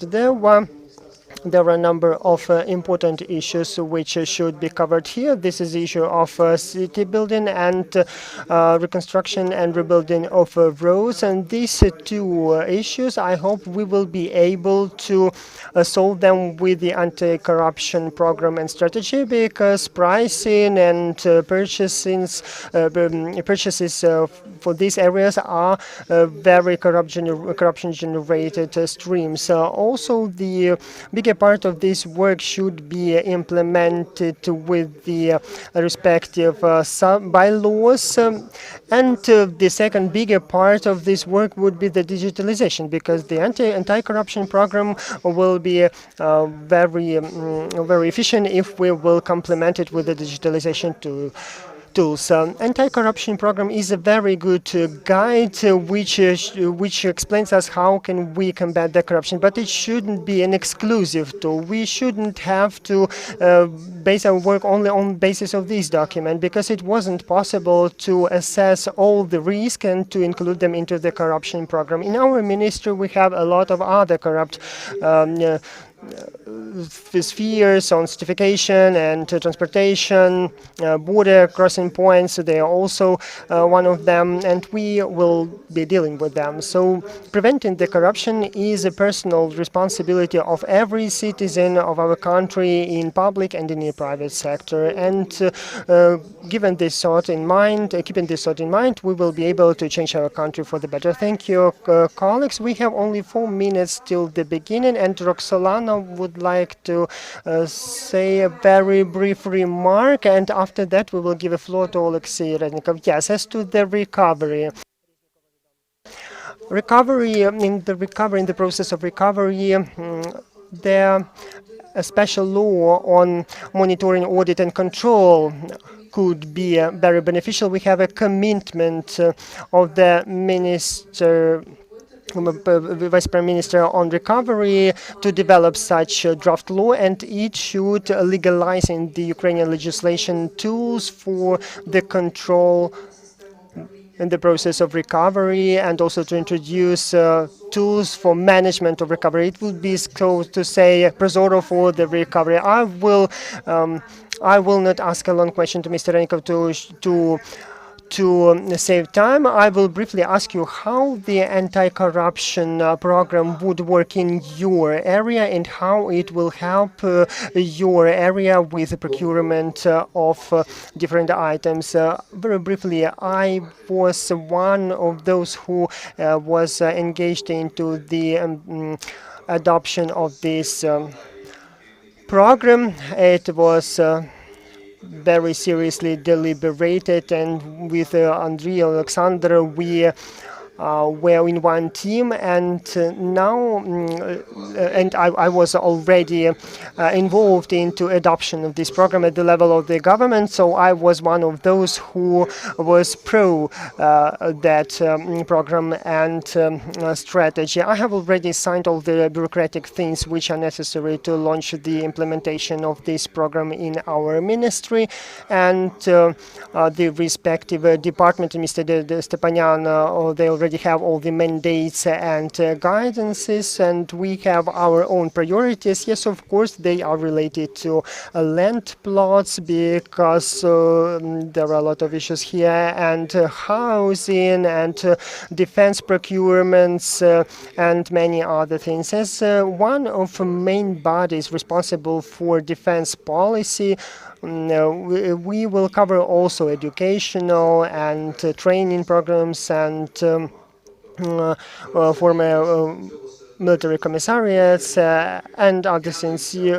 I couldn't even imagine how many problems with corruption could be here in this ministry. But in my understanding, corruption is not only a legal concept. Sometimes it is being narrowed to the bribe only. But in general, it is a corrosion of the system. It's a deterioration of the system. So for me, it is a priority to create an environment in which effective tools will be used and implemented. So the plan is a tool with list of tools which should be implemented, and we have almost 25 bylaws which should be adopted at the level of ministers. Some of them will not be introduced as of the moment.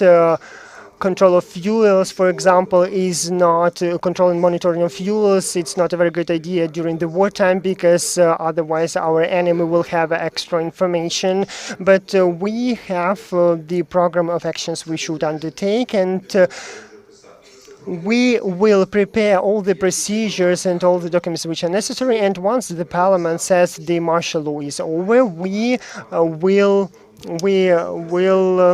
So this is the president who has to tell us that, yes, but we as the Defense and Security Council, we inform the president that martial law should be over, and then the parliament is voting for that. Yes, this is very briefly. I'm sorry for being late, but yes, I think we will have Q&A session now. Yes, now we are going to have, we are a bit behind of our schedule in 3 minutes.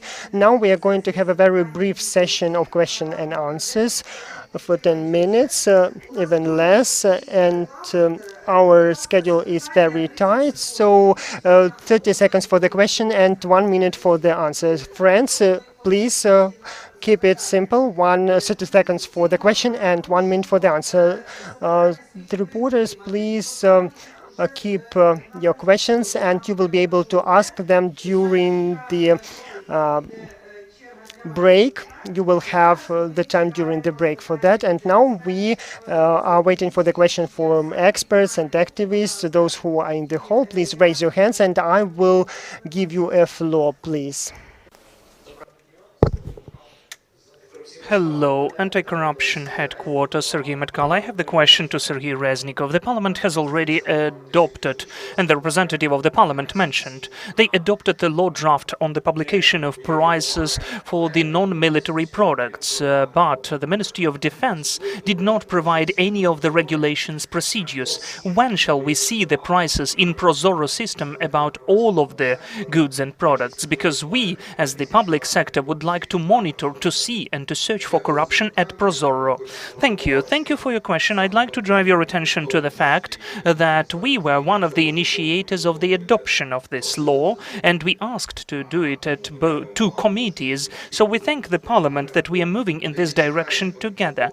Without waiting for the voting of this law and signing of it by the President, we published the prices at the Ministry website during the second reading of this law draft, but we have the working group under the Yulia Svorodenko head, which is still working. The outcome of this work should be the decree to ProZorro system to make for us our internal Prozorro resource.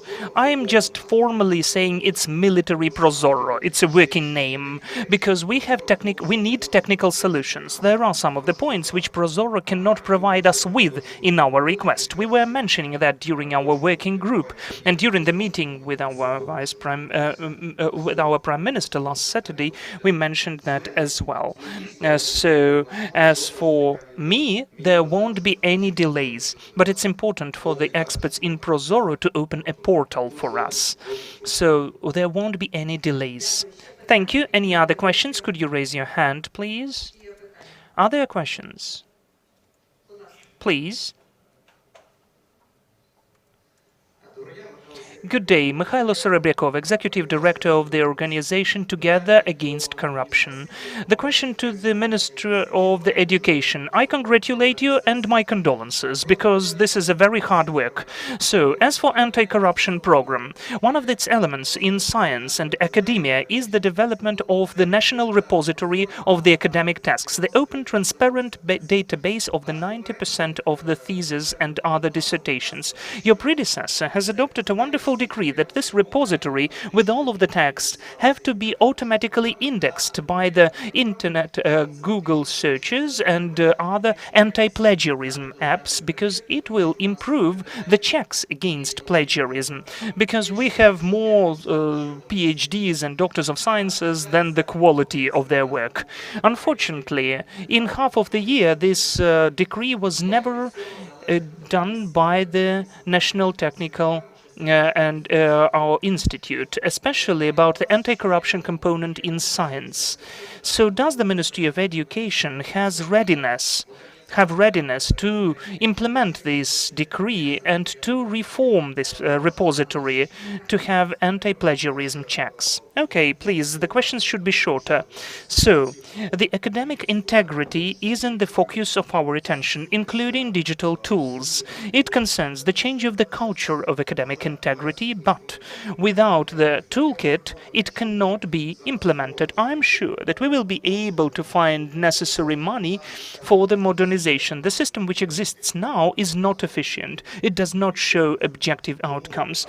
That is why, yes, definitely, I will analyze the decree which has been adopted. Honestly speaking, I still did not read it, but it is in our priority, I promise. Okay, thank you. Any other questions? Could you raise your hands if there are any questions? Yes, please.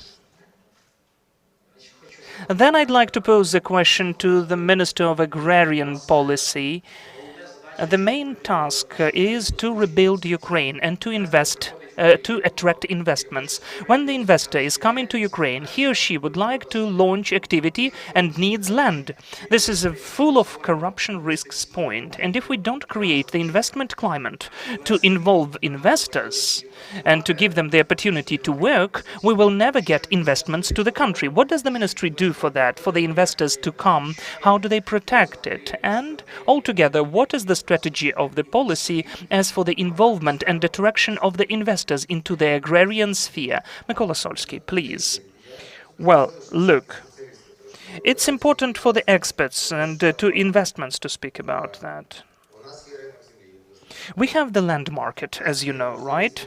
We have the opportunity to change the target of the use of the land, and this mechanism is simpler 10 times more than 10 years ago. We have wide authorities of the local communities. We have initiatives on the maximum simplification of the changes of target use of the land. And there is an initiative from the presidential office, which is really a nice one. Unfortunately, it did not find support of the parliament first, but it will this year, I guess. And again,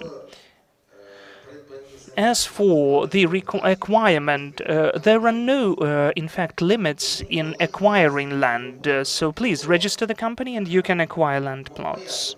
So as for my opinion about the issues connected with the foreign investors, this is more the issue of the protection of their investments from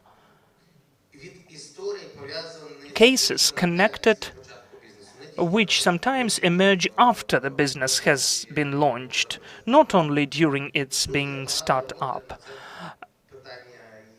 There is lots of work and there are lots of questions to the judicial and to the law enforcement and so on.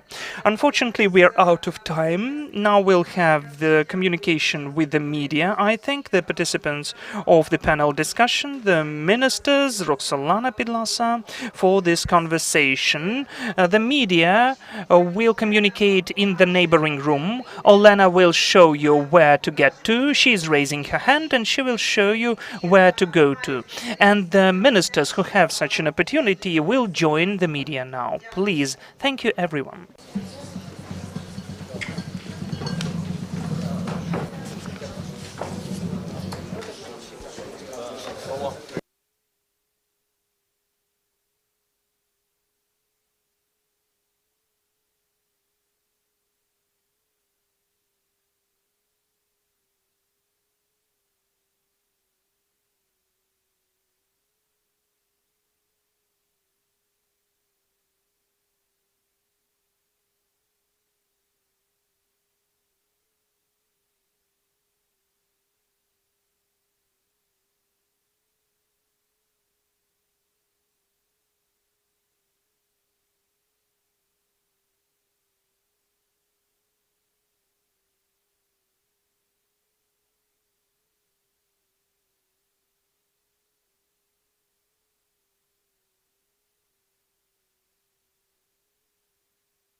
повертатися і займати свої місця в залі.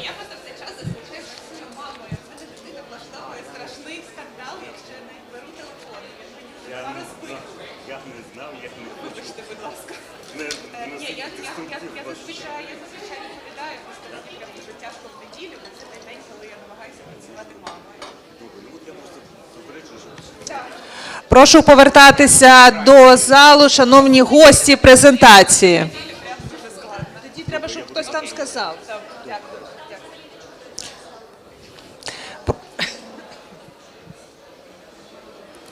Прошу повертатися, будь ласка, до зали, займати свої місця, займати спікерів. Прошу займати свої місця на сцені, і ми продовжуємо. Наступна дискусійна панель буде дуже цікава, вона буде стосуватися антикорупційних інституцій.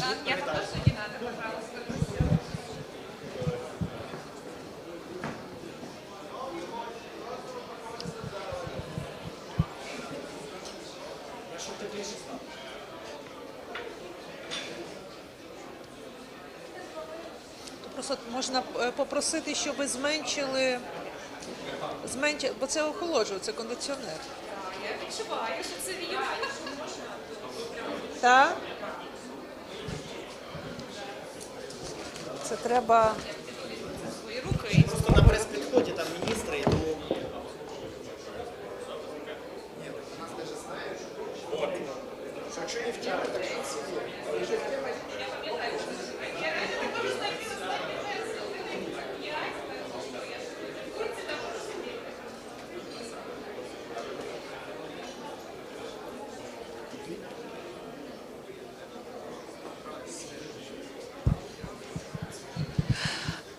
Друзі, прошу заходити до залу і вже починаємо наступну дискусійну панель.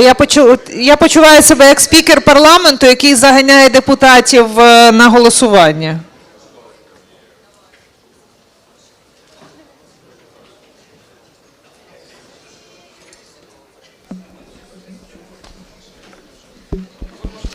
А вони працюють?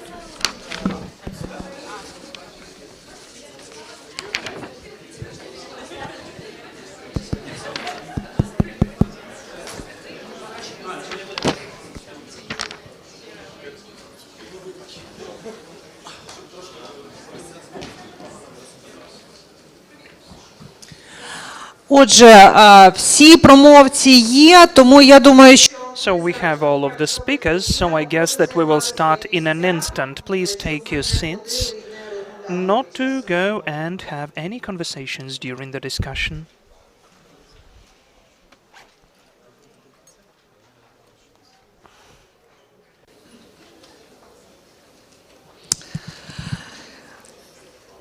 Отже, So, I welcome again all of the guests of the presentation of the State Anti-Corruption Program. I welcome all of us who are watching us online. Our following panel discussion concerns anti-corruption institutions and their further development. Anti-corruption institutions are so important and they can be critical to overcome corruption, and also they can be really harmful if they lose societal legitimacy and trust. I welcome the participants of this discussion panel. That is Semen Krivonos, the Director of the National Anti-Corruption Bureau of Ukraine. Hello. Andriy Sinyuk, Deputy Head of Specialized Anti-Corruption Prosecutor's Office, Prosecution. Hello. Markian Halabala, the Judge of the Supreme Anti-Corruption Court.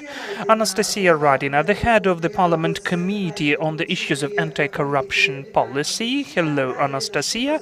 And Irina Shiba, Deputy Head of Anti-Corruption Initiative of the European Union. Hello, Irina. I thank you for finding time for the conversation. So, to each of you, I have some of the questions, but I will begin to speak about the institution with the overall question. Doesn't it seem to you And I would ask you to answer as short as possible. Doesn't it seem to you that anti-corruption policy is very hard to be implemented in the society which does not have trust, enough of trust, either to the law enforcement system or the courts or the prosecutors or the investigation, and even they lack trust to the anti-corruption institutions? When the society decides on its own, those are ours, those are not ours, those people can do whatever they want, but others will be not trusted, will be hated, and so on. So we don't have enough of trust into institutions. Can the society judge? Can it provide the moral verdict? And what do you think about that? How can this trust somehow be gained? Let us start with Semen Krivonos. Where's your mic? A wonderful question. Thank you, all of the presentees. I thank you for the invitation, for the wonderfully organized event, for the opportunity to express my position, and especially to answer such an important question. The society does not only have the right to judge and assess the efficiency of anti-corruption system as it is, and the state authorities as they are. This is the main consumer of the reform, the main judge of this reform, and the main mood of the society, of the majority of the society, is the main marker or indicator of the efficiency of the reform. If the society does not trust the anti-corruption institutions, or its level of trust towards anti-corruption institutions does not satisfy the expectations of the institutions themselves, this is the issue of the institutions and communication with the society. That is why we need to assess, not to be offended by that, but to provide very specific conclusions and to form our strategy, including the communicational one, basing upon the reality what we saw on the screen, especially as for the research of the trust of the society to the anti-corruption authorities. Thank you, Andriy Senyuk, please. Thank you. I agree that maybe this is the part of our job, which is to comprehensively explain what we are doing and to highlight the outcomes of our activity. The recovery or the building of this trust is our task. I would say it would be easier to tell. We need to tell about complicated things in simpler words, because the fight against corruption is not always simple. It's not just how to discover the perpetrator of the theft when you can see who took something. The corruption is much more complicated. Those schemes are much harder to understand. So communication is your answer. Okay, Markian Halabala, your answer, please. Answering directly your question, Miroslava, yes, it is hard. It is hard to be the part of the authorities who have the task to fight against corruption when the society is in the state of loyal attitude towards corruption. This is the question, what can be done with that? What was the first, the hen or the egg? So if this problem exists, we need to solve it. Understanding and stating that, we need to look into tomorrow and not to wait until the society changes its attitude towards corruption, or will develop the critical attitude towards this infrastructure. We need to do our work, to accomplish our work as publicly as possible, and it will change the situation. Thank you, Anastasia Radina.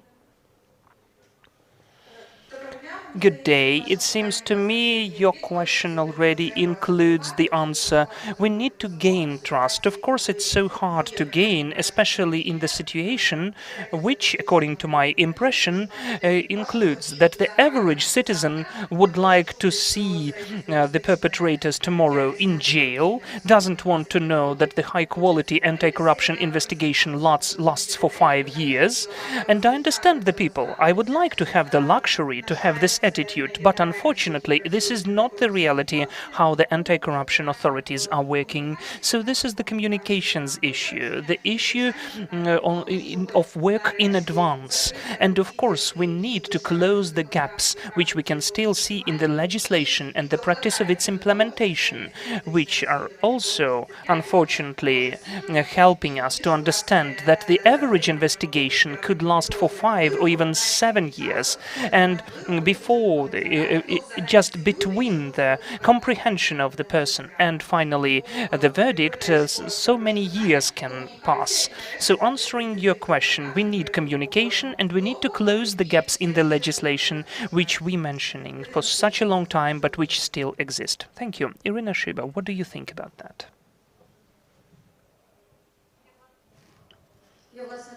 In fact, I will follow up the opinion of my colleagues. First of all, outcomes. Secondly, communications. Because, of course, we can communicate everything wonderfully, but what is really expected from the anti-corruption infrastructure and the court by the citizens are the honest verdicts as soon as possible. And I need to agree with Anastasia that really there are so many obstacles, including legislative obstacles, which don't give the opportunity for the anti-corruption institutions to work as efficiently as possible and to speed up the consideration of those cases. I'm sure we will discuss them today. Okay, thank you.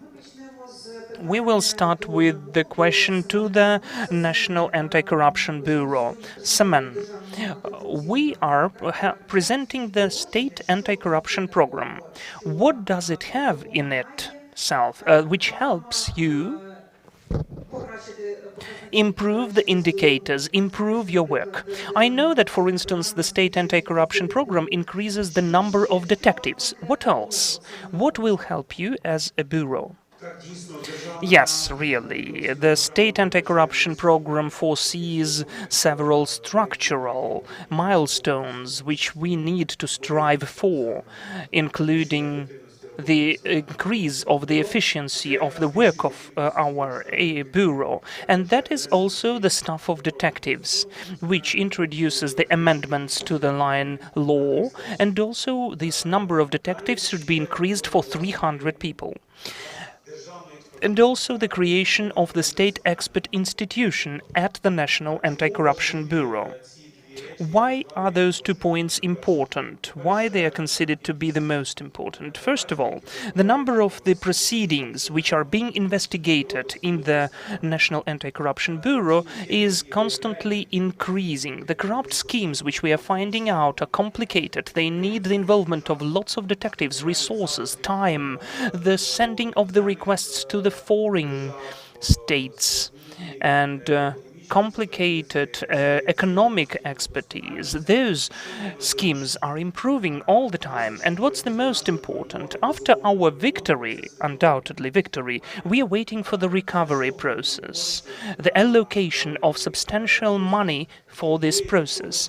So before that, we need to get ready, including our anti-corruption infrastructure and the National Anti-Corruption Bureau are ready to organizationally, and we are capable to face those challenges and to provide the efficient investigations of possible abuses in this sphere together with the civil society and other participants of this process. That is why it is so important to increase the staff of the National Anti-Corruption Bureau. Plus 300 are not only detectives, that is also about operational employees, and not only the ones who are providing analysis, because the analysis and the use of the databases shows that our recent investigations have been substantially based upon the analytical work, especially finding out some of the latest crime organizations. And those were the primary developments of the analysts. So the improvement of the work and strengthening of these departments is one of our top priorities. As for the expert institution, why is that important? Because as of today, this is one of the slowing down factors, one of the obstacles which unfortunately the detectives of the Bureau are facing, and the prosecutors of SAP as well.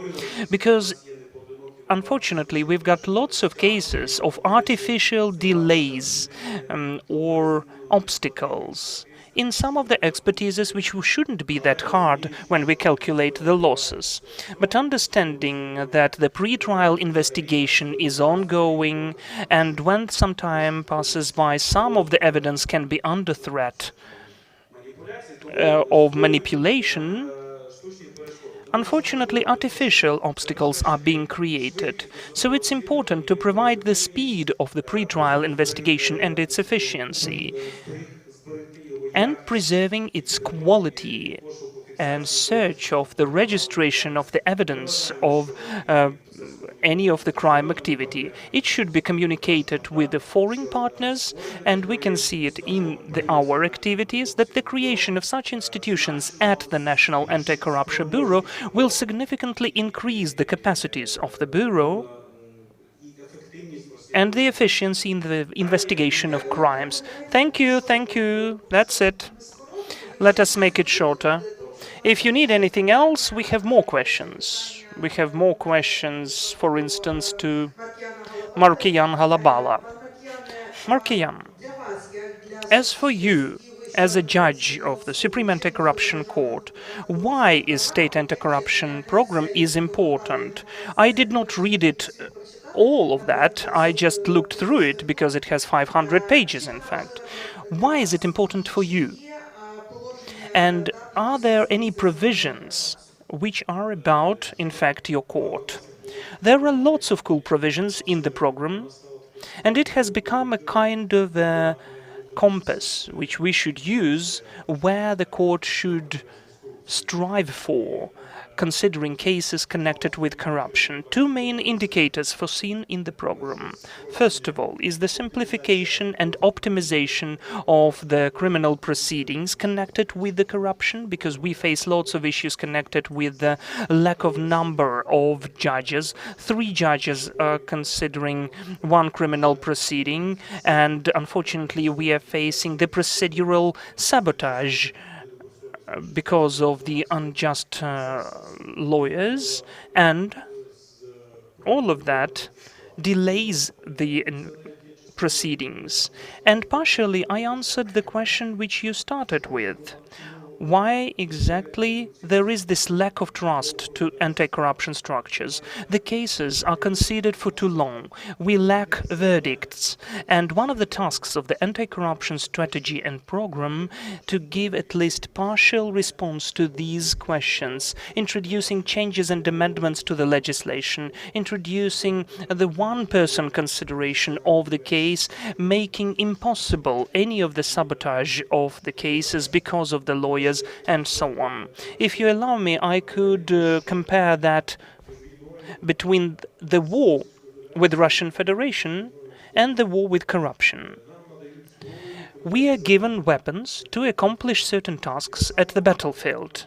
In the same way, the anti-corruption court, the legislator decided, as the executive branch authorities and legislative branch of authorities, that anti-corruption court should accomplish some of the tasks to consider criminal proceedings quickly and efficiently. Maybe we will have the administrative violations for consideration as well, if they are connected with corruption. But simultaneously, the program gives us an answer how it should be done.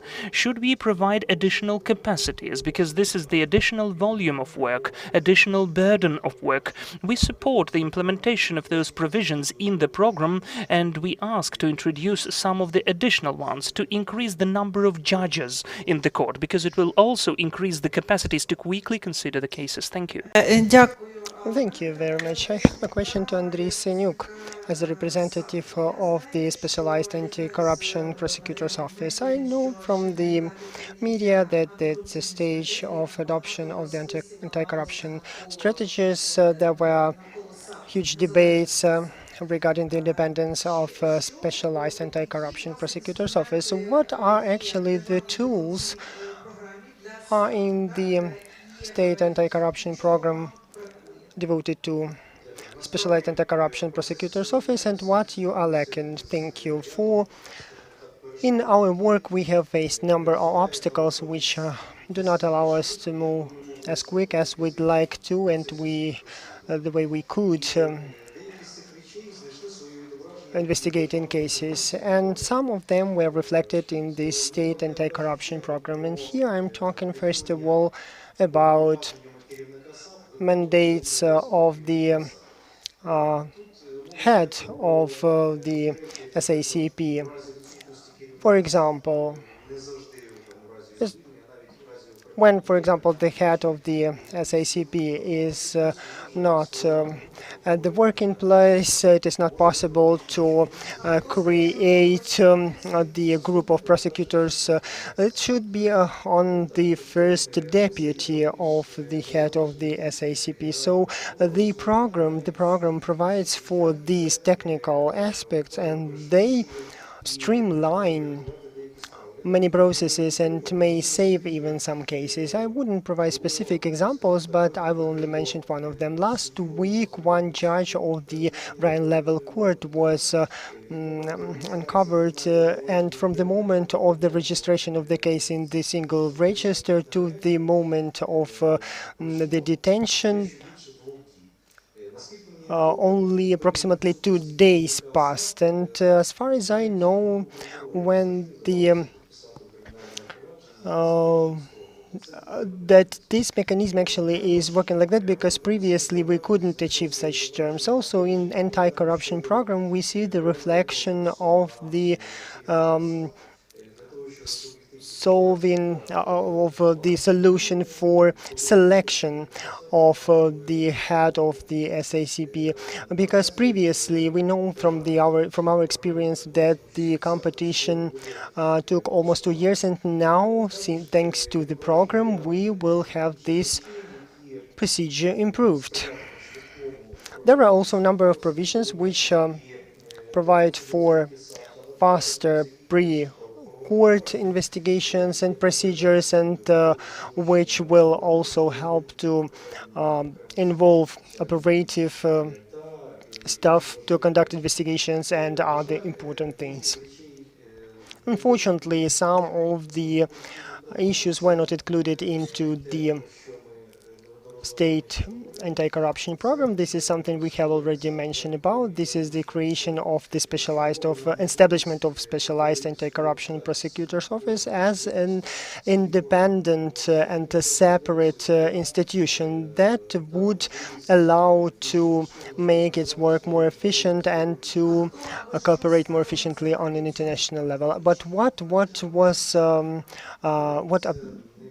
didn't allow to do that? Unfortunately, we don't know for sure, but these provisions were not included into the state program, but they have been included into the draft law, which is now being registered at the Parliament, and it foresees transformation of the specialized anti-corruption prosecutor's office into a separate legal entity which will remove this problem.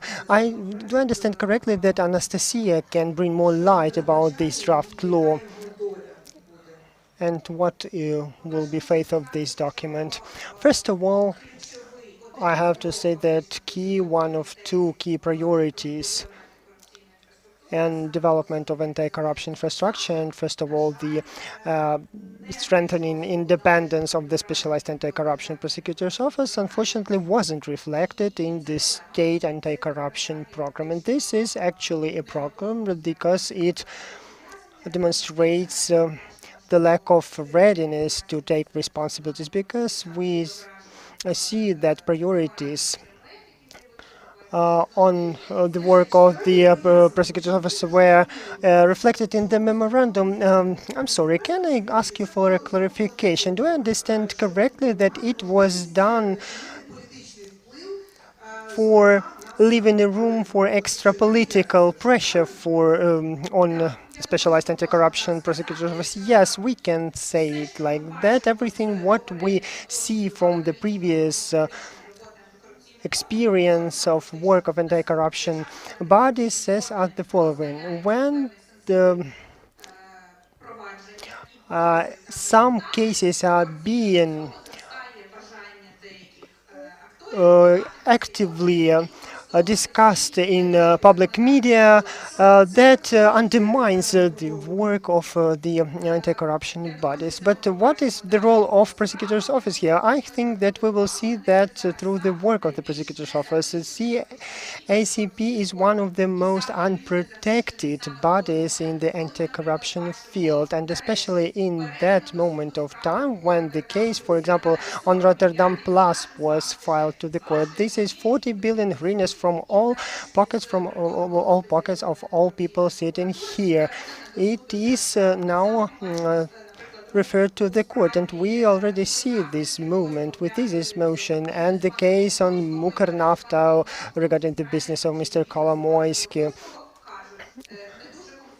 And Mr. Kolomoisky is not very comfortable about that. These are actually the cases which demonstrate the will to push on specialized anti-corruption prosecution office, and unfortunately covering these holes is not covered by the state anti-corruption program, and we as a country and as a government, as a public authority, we have decided to close this gap and to do that till the end of the year. So what we actually have to do, and why the Specialized Anti-Corruption Prosecutor's Office is one of the most unprotected bodies and from among all the anti-corruption bodies. If we will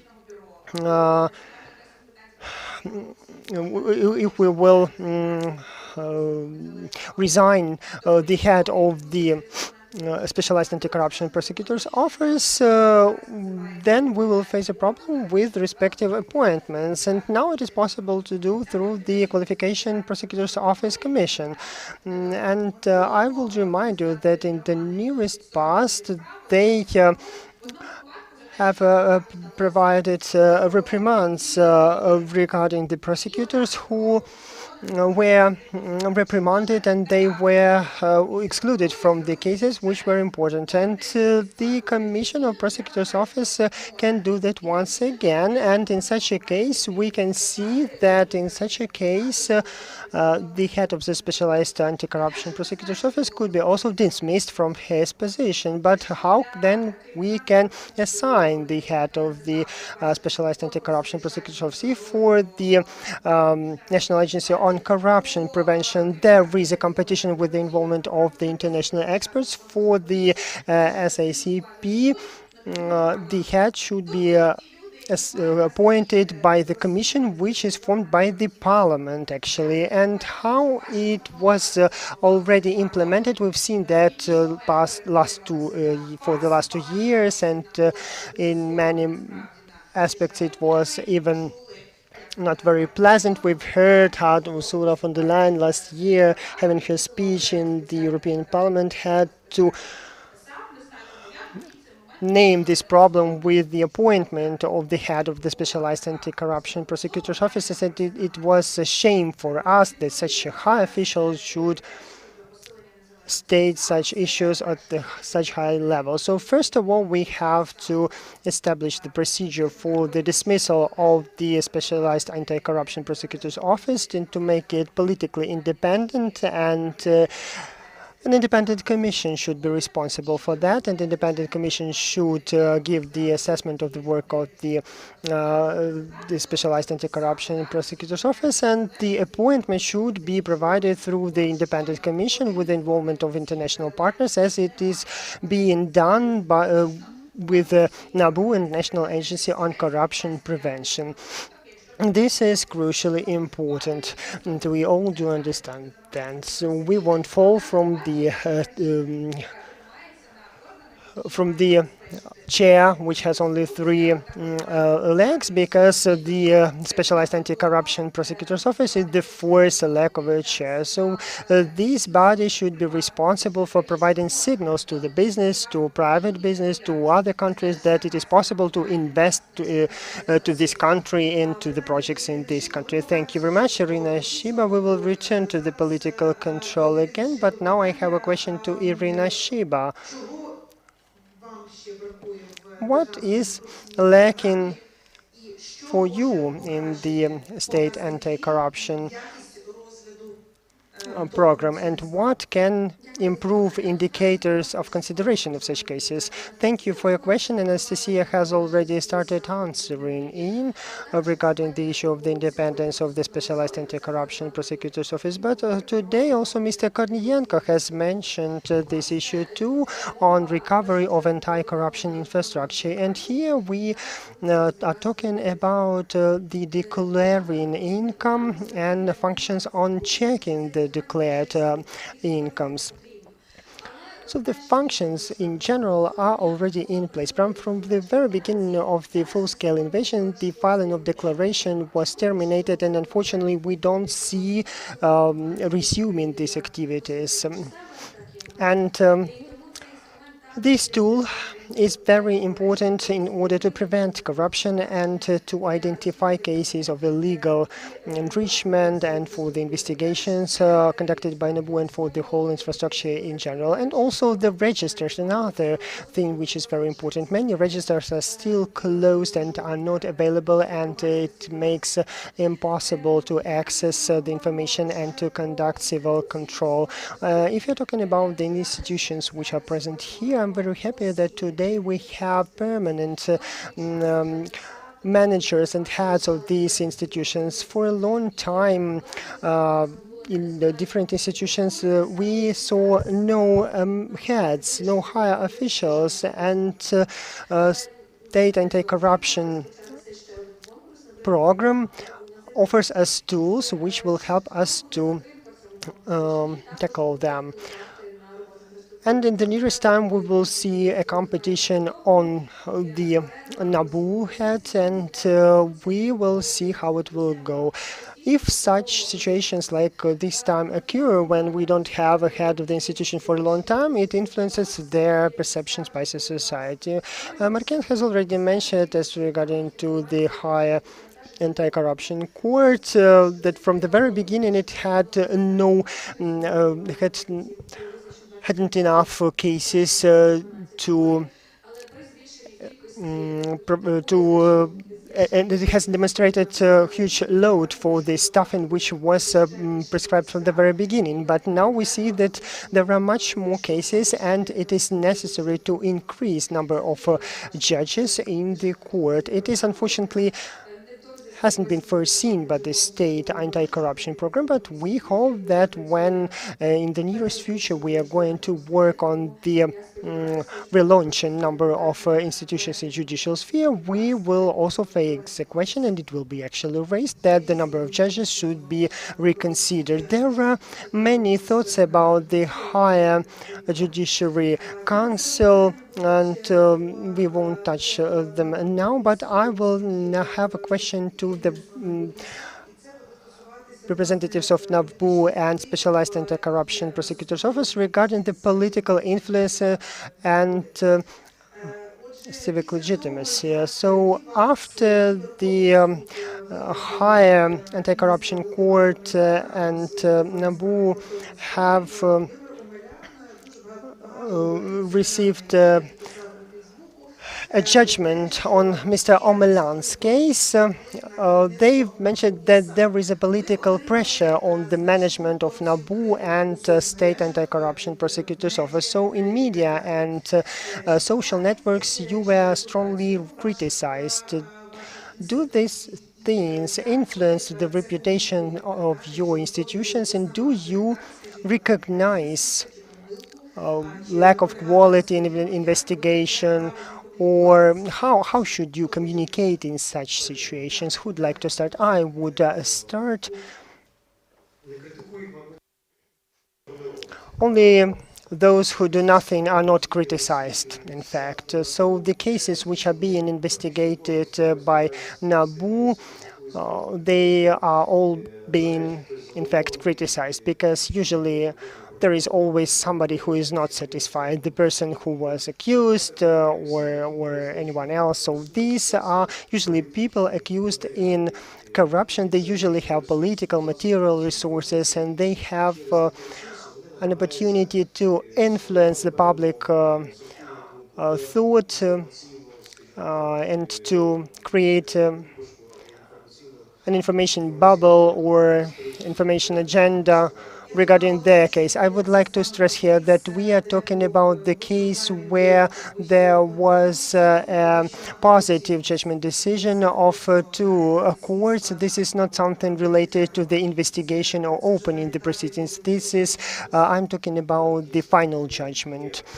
Yes, we have positive judgments regarding the Amelance case, and we recognize that the facts which were established by the court, they are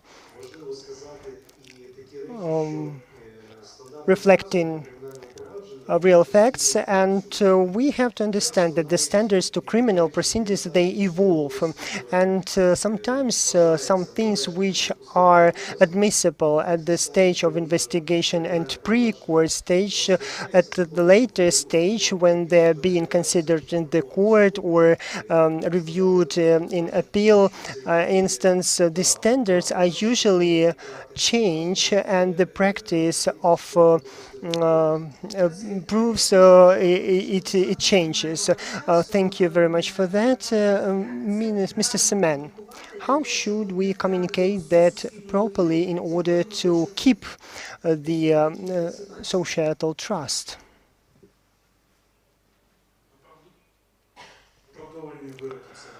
So, positive judgments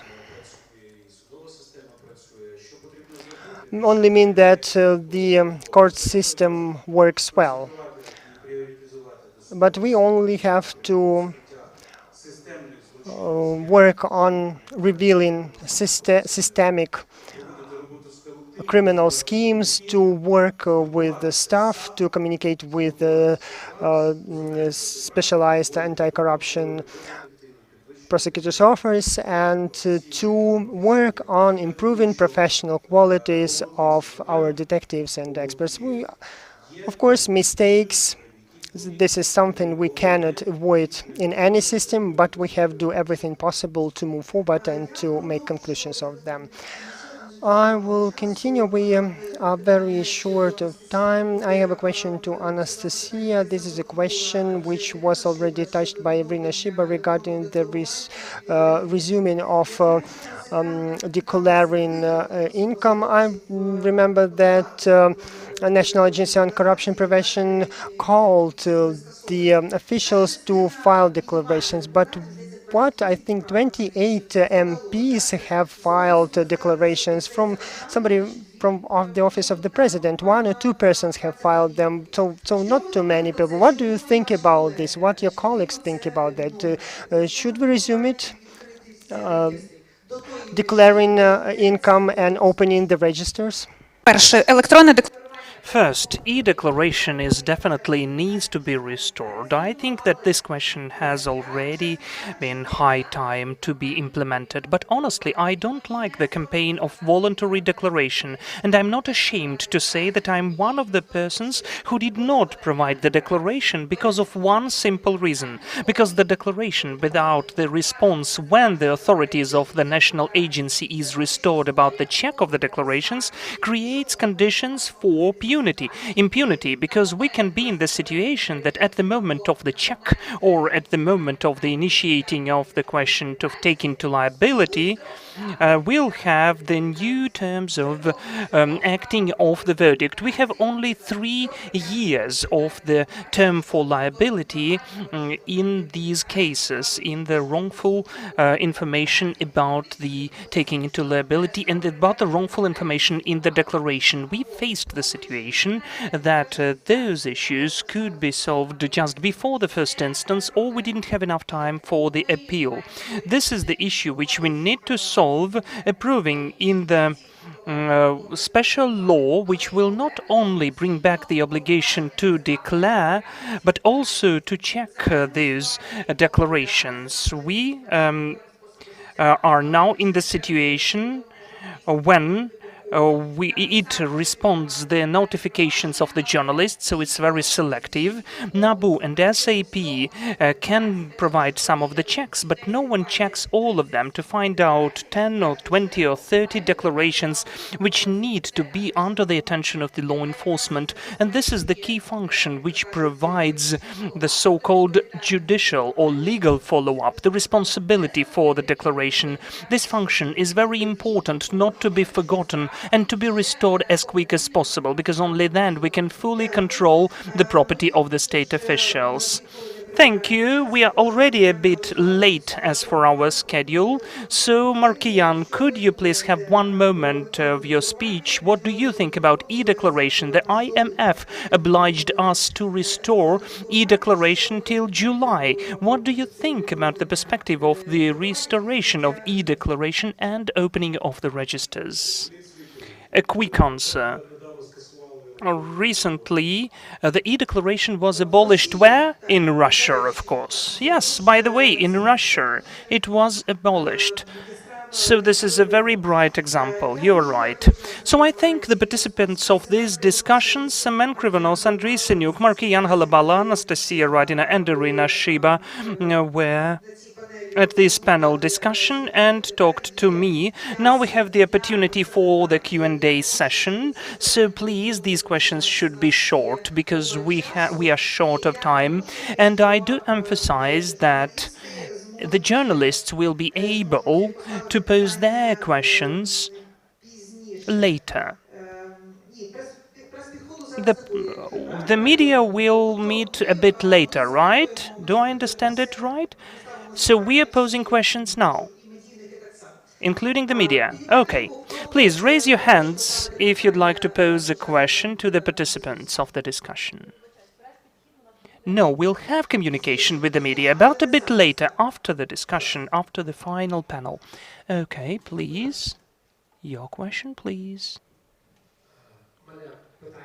I have a question to the head of SAP. In fact, and now about the increase of the staff of the detectives. It will lead to the increase of the staff of SAP, right? Do you work comprehensively on the issue how do we increase the staff of detectives and prosecutors? Or still the prosecutors would be more than enough?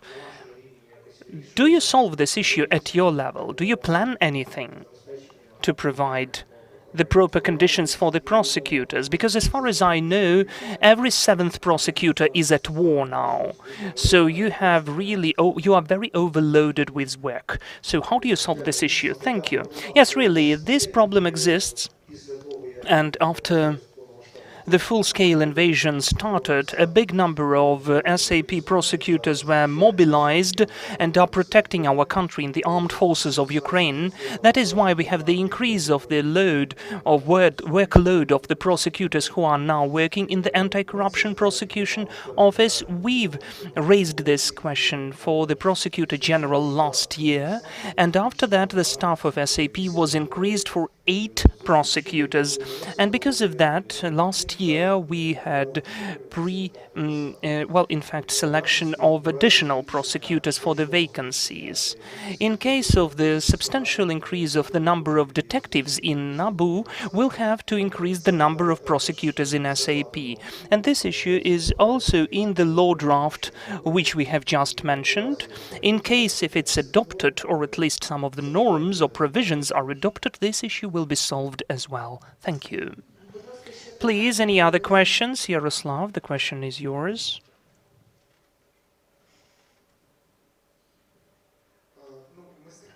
We will face a huge problem that the increase of any number of any authority staff will be critically debated during the wartime and martial law, considering that we have deficit of the budget which is covered by international partners. Will it be the element which will give us an opportunity to communicate? But as a follow-up question, I have the question to Markian as the representative of the Supreme Anti-Corruption Court. As of now, we have huge issues with the the timely consideration of cases. The number of the cases is still increasing. We can instantly offer, let us increase the number of judges. But coming back to what I mentioned before, in the beginning, there was the question, do we have any alternative ways how we can, still having this speed of consideration without losing any quality, we can provide the proceedings as quick as possible if those cases are very sensitive, because we need to communicate the outcomes to get even preliminary decisions. We need some meetings, and more than one, in fact, of the collegiate of the judges. Thank you for the question, Yaroslav. Undoubtedly, the advantage of the case, if we increase the number of judges, with all due respect to you and to the authority which you represent, we don't need the decision of the parliament. To increase the number of the judges, this should be the decision of the state court administration, and this is then an advantage, that we will not face the decision of the political level. We'll just increase the funding. Of course, it will impact and it will influence, but it will be a different discussion at the level of the adoption of the law on budget. This is the advantage, but we have the alternative, which faces the legislative amendments. That is the introduction of the amendments to the Criminal Procedural Code, which would either make impossible or minimize the sabotage from the corrupt employees of, or the lawyers. This is the reform of the possible lawyers' self-governing process, because in lots of cases they are not working, even if we have the well-substantiated complaints against the lawyers from the judges. And it's very important also to hear for our audience, that is the abuse of the rights by the lawyers and the use of the option of the healthcare systems to delay the consideration of the cases. Very often it happens that we have to delay or postpone the case because of the fake sick leaves, because of the fake certificates from the hospital, from the suspects. So the control system over those healthcare institutions is not efficient, and this problem should be solved as well. And, of course, there should be the one-person consideration, the amendment to the Criminal Procedural Code as well. We have 1 minute left, but you need a microphone, unfortunately. The question is not heard because the microphone is not used. So, as for the one-person consideration, which cases can be considered?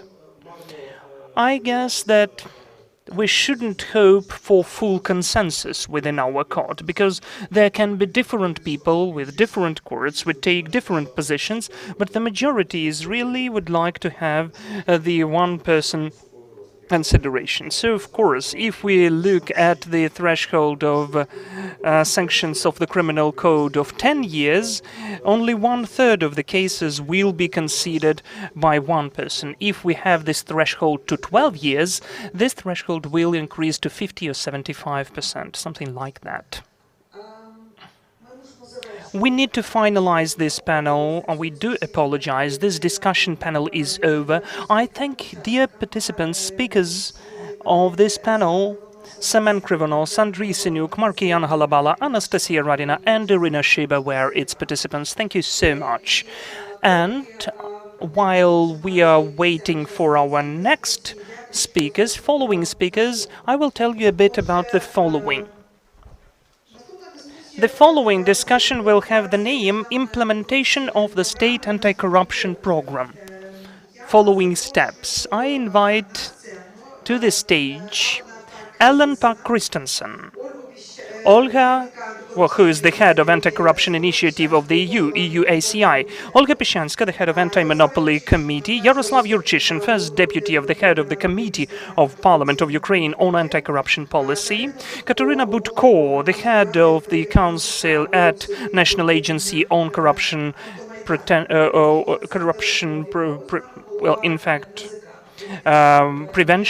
and Alexander Novikov, the head of the agency. Thank you that you joined such an important discussion. I will just tell again about some of the facts which you already know, but I will start with that because it's a very well-known fact. I will remind you that simultaneously with the status of the candidate to the EU, Brussels has introduced some of the requirements, 7 requirements about the reforms. 7 points were there. The first 3 points are the reform of the Constitutional Court, the continuation of the justice reform, and anti-corruption. So it is so important for our European perspective. I will ask the first question to Ellen Pack Christensen, the head of EU ACI, EU Anti-Corruption Initiative, who, in partnership with whom the agency created the State Anti-Corruption Program.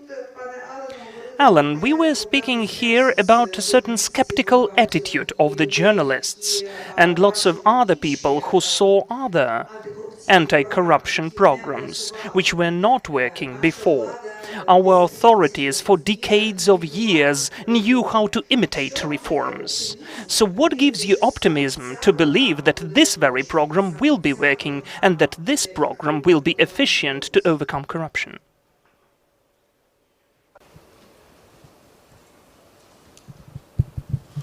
Thank you very much for that question, and it's great to be here. Happy to answer your question. Let me just start by thanking our NACP colleagues and Alexander for the great work in preparing the state program. I know a lot of work went into that.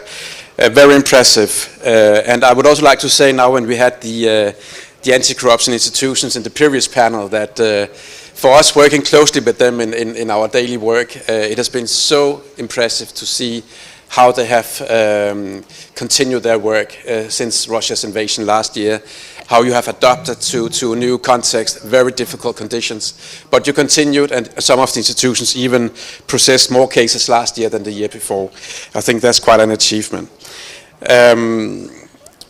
I believe the high-level attendance today, and I will also come to your question, the high-level attendance and the good discussions we have had here show the importance of this program and what is at stake here for Ukraine.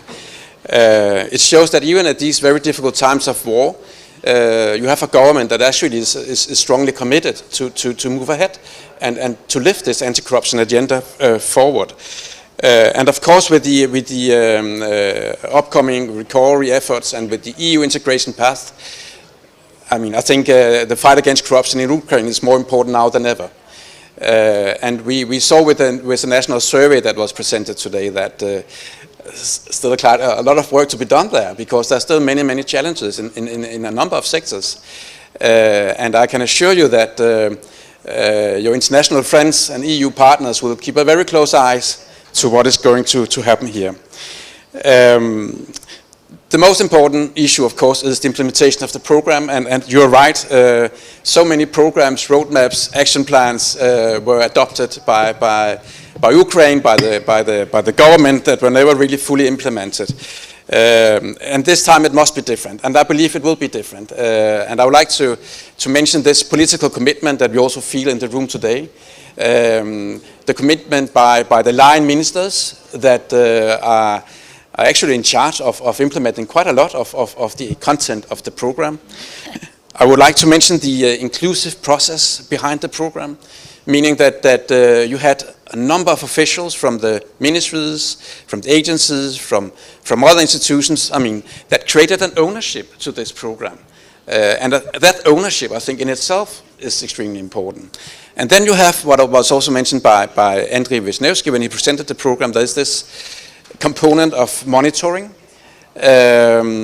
So we will be able to follow very closely what is going to be delivered and what is not. We can keep ministers, officials to account. It will be transparent. If something is not going to the way it should, I'm sure that someone will do something about it. We know that civil society organizations, international partners, very closely will follow how this program is implemented.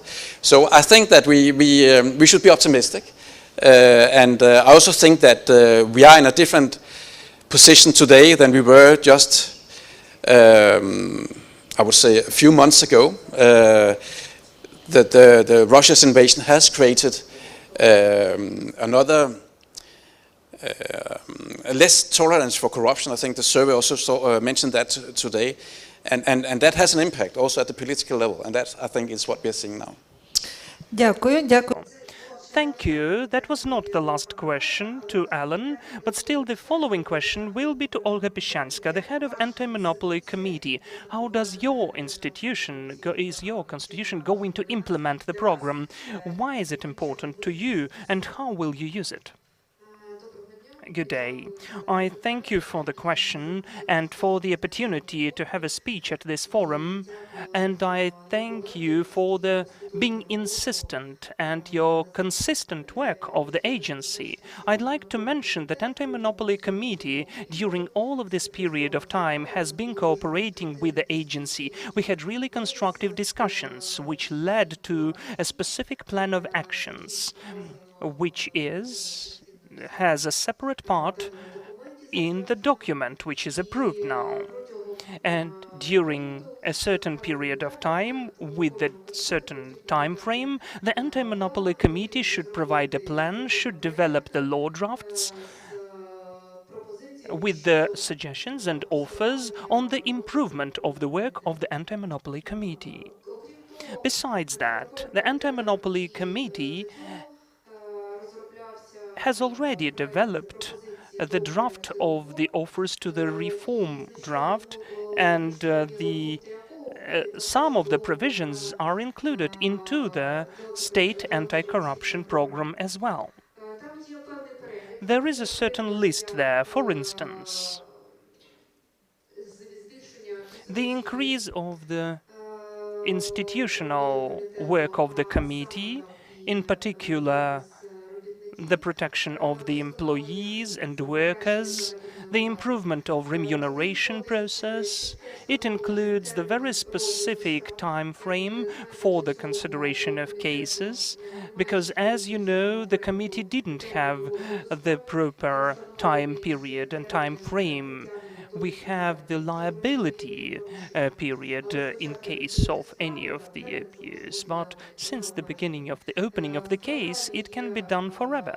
And also the program includes the obligation to provide any of the suggestions to have a very precise time frame for the considering of the case. We need to improve the process of the checks of the economic entities.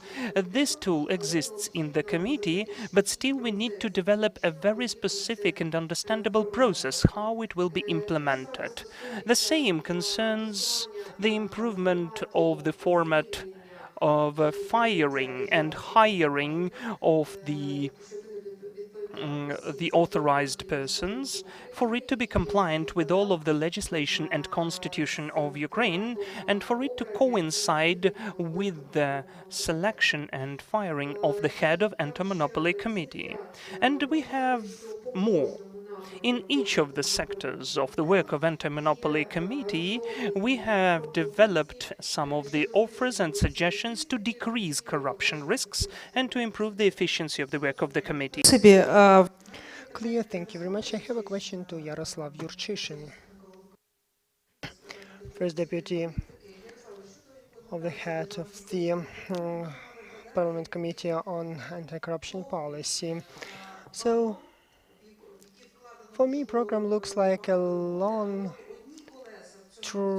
carriage, which included a lot of work, and some wheels are functioning well, but others are not functioning properly. In this discussion, I'd like to ask you the question regarding the story with the Constitutional Court of Ukraine about the Commission selecting candidates for the judges of the Constitutional Court of Ukraine. Still, we see that this issue is posed, but for us, this is a requirement number one regarding the Constitutional Court. I would like to remind you that the Constitutional Court can cancel any reform and any beginning or any initiative which we are talking about with you today. So many institutions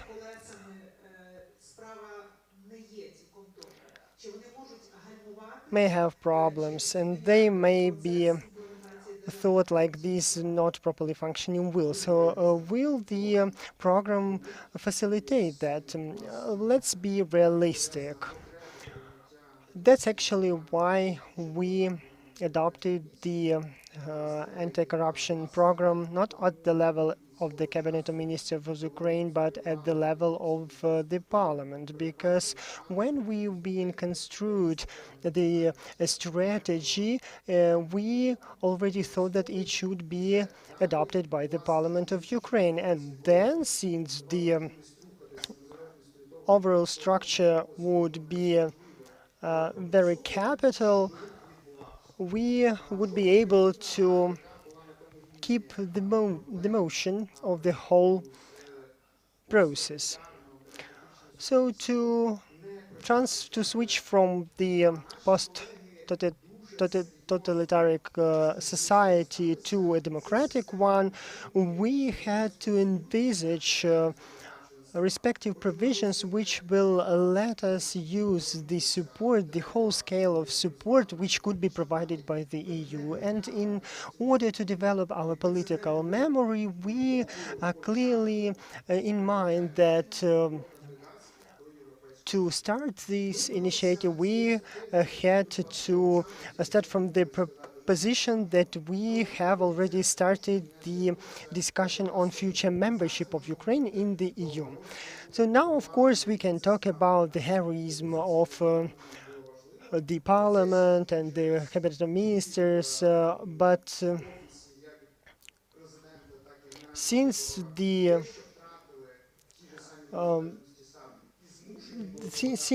to the program we see that there are some limitations in independence of respective authorities, and since we have commitments towards the IMF, let's still be realistic that the requirements which are put on us are very difficult, and it will be very difficult to implement them.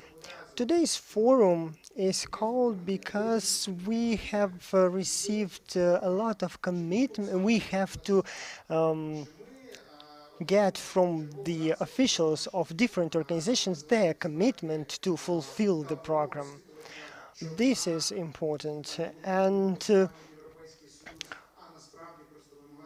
they have to speak publicly about their intention and to take public commitment, take personal decision to support the anti-corruption program.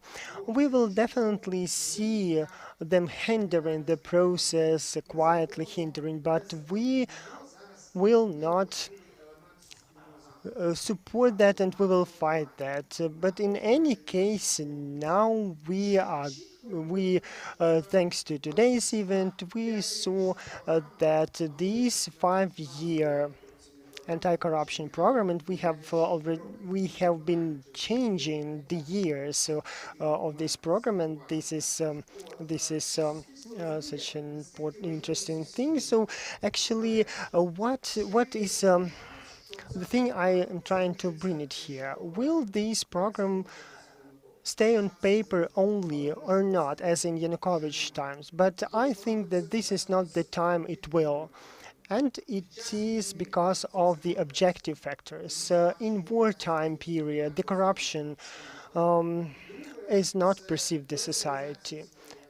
And without the implementation of this anti-corruption program, at least 80%, we won't have the negotiations on the membership in the EU this year. And if we won't reach that this year, and we remember that year 2024 is the year of elections, it will set us back to 4 or 5 years.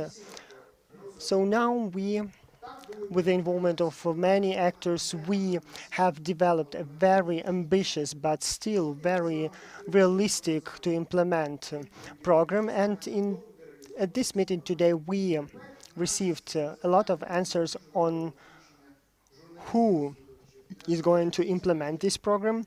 And now we are expecting the attention of the journalists and civil society to attentively follow their promises.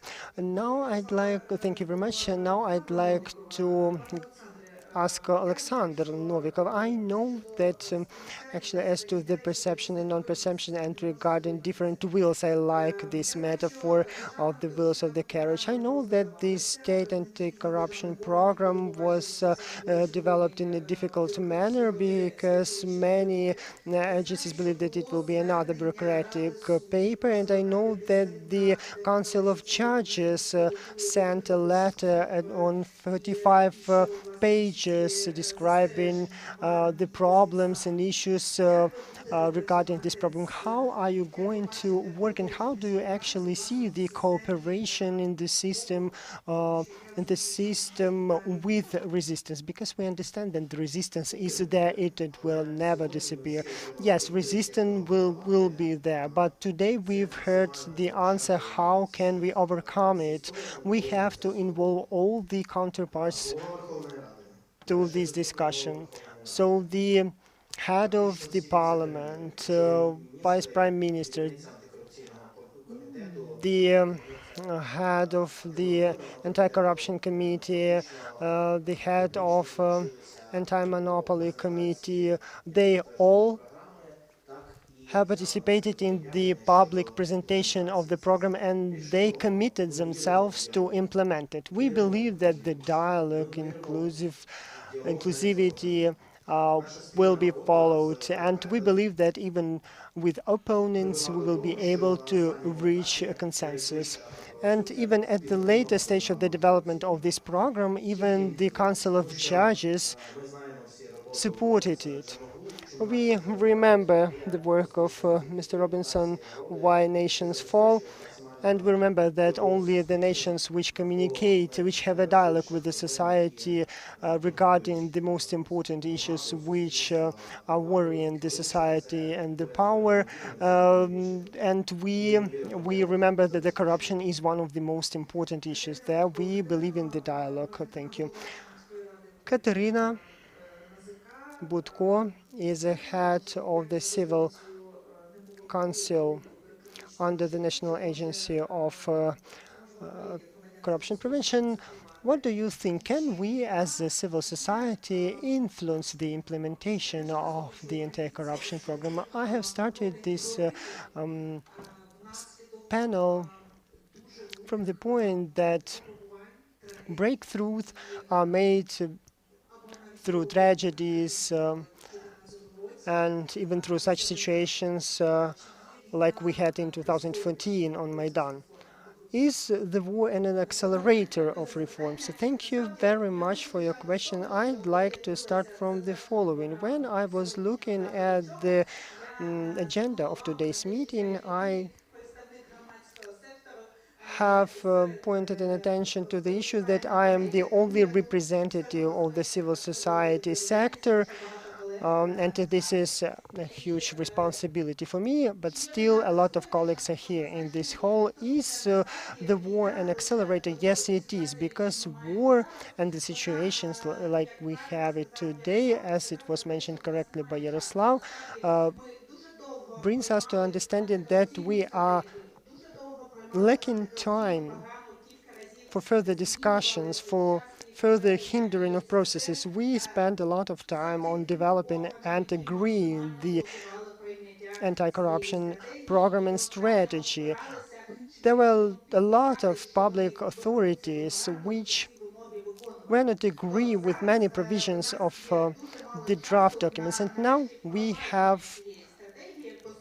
don't have actually many time to implement this strategy. We have only half a year to implement the majority of the amendments which have been outlined in the program. And we understand, and I think each of you sitting in this hall, you do understand that comparing to the stage of the development of the strategy before it was adopted, we will have to apply even more efforts to implement it, but in a much shorter time. I'm sure that there will be still authorities which will not wish to implement the provisions of the strategy and the program, but we are again facing the situation when we are lacking of time to implement most of provisions we have provided. I have a question to Mr. Alan Pach Christensen. From many not representatives of politics, but from the activists, anti-corruption activists, we hear that our civil servants and civil officials, they are very clever, and when foreign experts come to our country, they don't really understand how civil servants and officials are trying to preserve the schemes and all the influence they have. Should we treat them in some way different comparing to Western politics and officials or not? Thanks. I think you might find examples where you have international experts coming to Ukraine without really understanding the context and how officials are working and how the corruption schemes are working in the country. I think for a program like the one I represent, I mean, the combination of having very good, insightful Ukrainians working in this field as staff of the program, combined with the internationals that have the international expertise, that is also important for Ukraine. I think that somehow can do so that we can mitigate the risk of having experts coming here that don't have the proper understanding of the context. So I'm not so afraid about that, actually. We did, as a program, participate actively in formulating the strategy and the state anti-corruption program together with NSCP. We also draw on best international practice and very good experts, Ukrainian and internationals. And I think it's a good example of how that can work. Дякую вам. До Ярослава. Thank you very much for your answer. I have a question to Yaroslav Rushishin. What can you tell us about the statements of some politics when they say that when some commissions select the officials to respective institutions, they say that foreigners cannot have majority in the commissions because this is a threat for the sovereignty and subjectivity of Ukraine. How do you treat these claims and statements? If we transfer this into a simple language, nobody. So it's actually it is absolutely incorrect. In all recommendations, in all legislation which we have elaborated on, the final decision is on the Ukrainian subject. Of course, we still have some problems, but the competitions involving an external and foreign expertise, and I would like to remind you that we have experimented with the Civil Council of Integrity in judicial system, and civil society expertise demonstrated not even this, almost the same level of expertise comparing to the foreign ones. So what we saw from this experience, the representatives of the civil society, they would bring more benefits to the processes as well, comparing to and as a foreign experts. And we also had cases when civil society tried to somehow change their approach. And in any case, we do not treat foreign experts as a threat for our sovereignty. This is an effective mechanism of limitation of corruption. So this pattern, which we have applied previously, we will use it in the near future. But I would like to refer to the previous question. Is there any pattern for the corruption prevention in Europe? Because the corruption, it doesn't exist because the corruption deteriorates the state and it changes all the time. So we are all seeking for the best working model, and it is very good that in many aspects Ukraine, and at the level of Greco, Mr. Alexander can already say about that, is becoming an example as a best practice which is offered and demonstrated to other countries. And the aspects which are covered by our state anti-corruption strategy, and they are digitalization, competitive approaches, and involvement of the expert society, consensus nature, or compromises in certain aspects are becoming the practices and the practices which the world is already taking from us. Even well-developed countries are taking that from us because we are now dealing with the problems of a higher level which we've never faced before and which our colleagues have never faced before in the past. And coming back to the not very, so to say, sexy topic, why the strategy is important? Because we demonstrate to the world, asking them to provide us huge resources for the recovery, how we are going to work further and how we are going to guarantee overcoming the problems which we faced previously and our foreign partners face now. So I now would like to express my gratitude not only to the National Agency on Corruption Prevention, but to all those involved into this, who were involved into this work, and to the European Union Anti-Corruption Initiative for their efforts.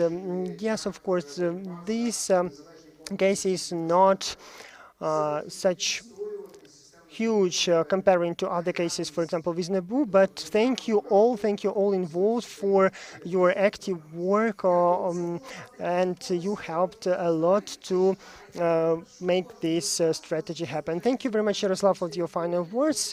We have 3-4 minutes till the end of our meeting. I would kindly ask you to give just a few final words. Maybe you would like to add something at the end of the meeting. Olga, let's start from you.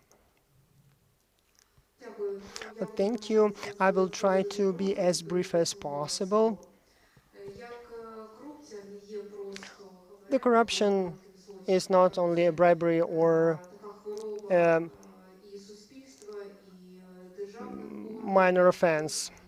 This is something what influences the society, public authorities, and combating corruption is a comprehensive work. It should cover all the directions which exist in public domain and establishment of the programs which would establish new approaches and new assessment of this problem in the society are very relevant for today. I believe that this program have this approach, and I'm happy that the Anti-Monopoly Committee was involved into this work on developing this program. And relaunching the Anti-Monopoly Committee will increase the trust to this institution, and it will increase the investment attractiveness and also improve market conditions. Thank you very much. Christensen. Please, Alan Pack Christensen. Yeah, let me just say a few words about how we from our side will support the implementation of the program. We have talked about this monitoring coordination tool that will be developed, and our program will deliver what is called an information system to that extent, and I think that will be a very important part of the NACP monitoring of what is going to happen there. We will provide expertise in corruption risk assessment. We will provide studies and surveys, and we will assist NACP in working on bylaws and regulations. I think a concrete example of what we're going to do is to work in the field of education. Now, we heard the Minister of Education today talking about the need to work with the youth and in the schools. raise awareness. And together with NSP, we are going to develop what we can call an anti-corruption curriculum that will be integrated in all levels of the educational system. I think one important point to make is that, I mean, our program will not be able to fund the implementation as such. And there is actually still an outstanding funding issue because the program will not be implemented without the funds being available.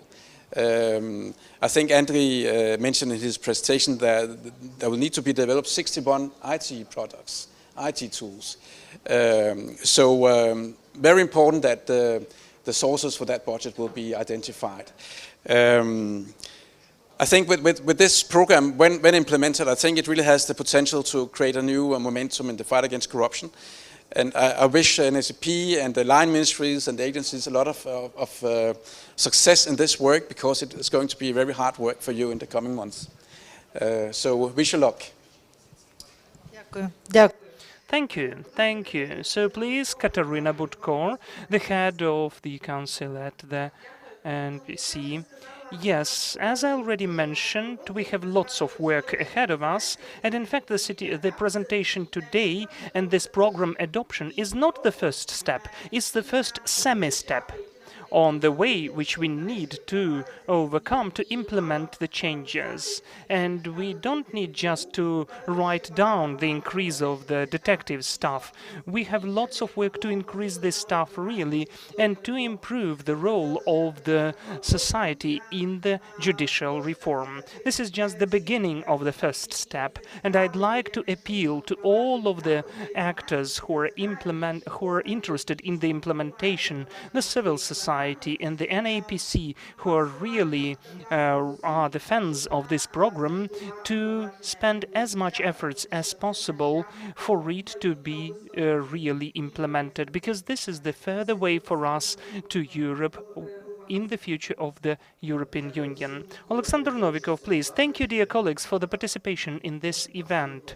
We are totally sure that without having an objective, without having the end point, the destination point, the amount of efforts will never matter as well, because we'll have different directions. So in the end of the day, we need to answer the question, why do we need the way to the future without corruption? And what's our destination point? We need to achieve the integral part of the society. For each of us, it means the best conditions for business and implementation of talents for each citizens of Ukraine, the best conditions for the implementation by every person in Ukraine. And this is the answer how to bring back 7 million of Ukrainians who are now in Europe after our victory. It's not just an anti-corruption program. This is the program how to make Ukraine a very prosperous and rich country where every single person will be able to implement whatever he or she would like to. Why we are not this kind of state? Because we are now in the infant age, not even teenage, but infant age. Why can't we solve that with separate laws, the question of transformation of the country into such kind of modern state? Because the state is a complicated system. That is why the law on SAP or Anti-Monopoly Committee cannot solve this issue on their own, separately. So why don't we have this systematic way of Ukraine towards the efficient state? Because integrity is the cultural component and efficiency component, because the government for 3 years does not have the agenda adopted by the parliament. And as of today, the state anti-corruption program is the only for the whole country systematic document which gives the answer how to make the country efficient. Unfortunately, it's the only document like this. We hope that the state anti-corruption program will push all the political players in this country to think in a systematic way, because just some separate episodic laws will never solve the issue of efficiency of the state. Looking at the example of the Anti-Monopoly Committee, I'd like to tell why systematic approach is important. Because in the state program, we registered and documented that the institutional capacity can be achieved with equal rules for everyone. And one of the 7 points of the EU, which were announced by Ursula von der Leyen, is the implementation of the anti-oligarch law. We need to say how it is really. For 30 years, oligarchs, different financial industrial groups, grasped and covered the state, the parliament, the government, for it not to be taken by anybody else. So only together with the civil society, only together with all of the citizens of Ukraine and our international partners, we can provide the institutional strength and capacity of the state authorities. And this is the foundation of the anti-corruption program. Only then we will get the efficient state. What will the efficiency of the state influence? If we have the efficient state, we will be compliant with the criteria of the EU membership and NATO membership and OECD membership as well. And we are moving along this way. 2 weeks ago, I've been in the Council of Europe in Strasbourg. Greco just took us out of the list of the blacklist of the countries which do not take these measures. So in the end of the day, I'd like to say what's our direction of movement. We are going to the future without corruption, to the integrity in the state and just society. And only if the authorities give the answer to this question, they will stay at power. 2 latest electoral campaigns after the Revolution of Dignity showed that only the authorities which promise to solve the issue of integrity and justice will win at the elections. So I believe that both the President and the Parliament, not the agency, in fact, not NAPC, have to and aim to satisfy the societal request to create the just state. Thank you. Thank you for the participation in the discussion. I thank everyone who paid these efforts and working on the state anti-corruption program. I wish all of you and all of us strength, responsibility and courage for this program to be implemented. I thank the audience, I thank our viewers who were watching us online, and I do invite all of the media to get to the place where you'll have an opportunity to ask the questions to the panelists. If they have the opportunity, they will answer the journalists' questions. Thank you, and I hope that everything will be okay and successful with the anti-corruption reform and with the state anti-corruption program. Thank you.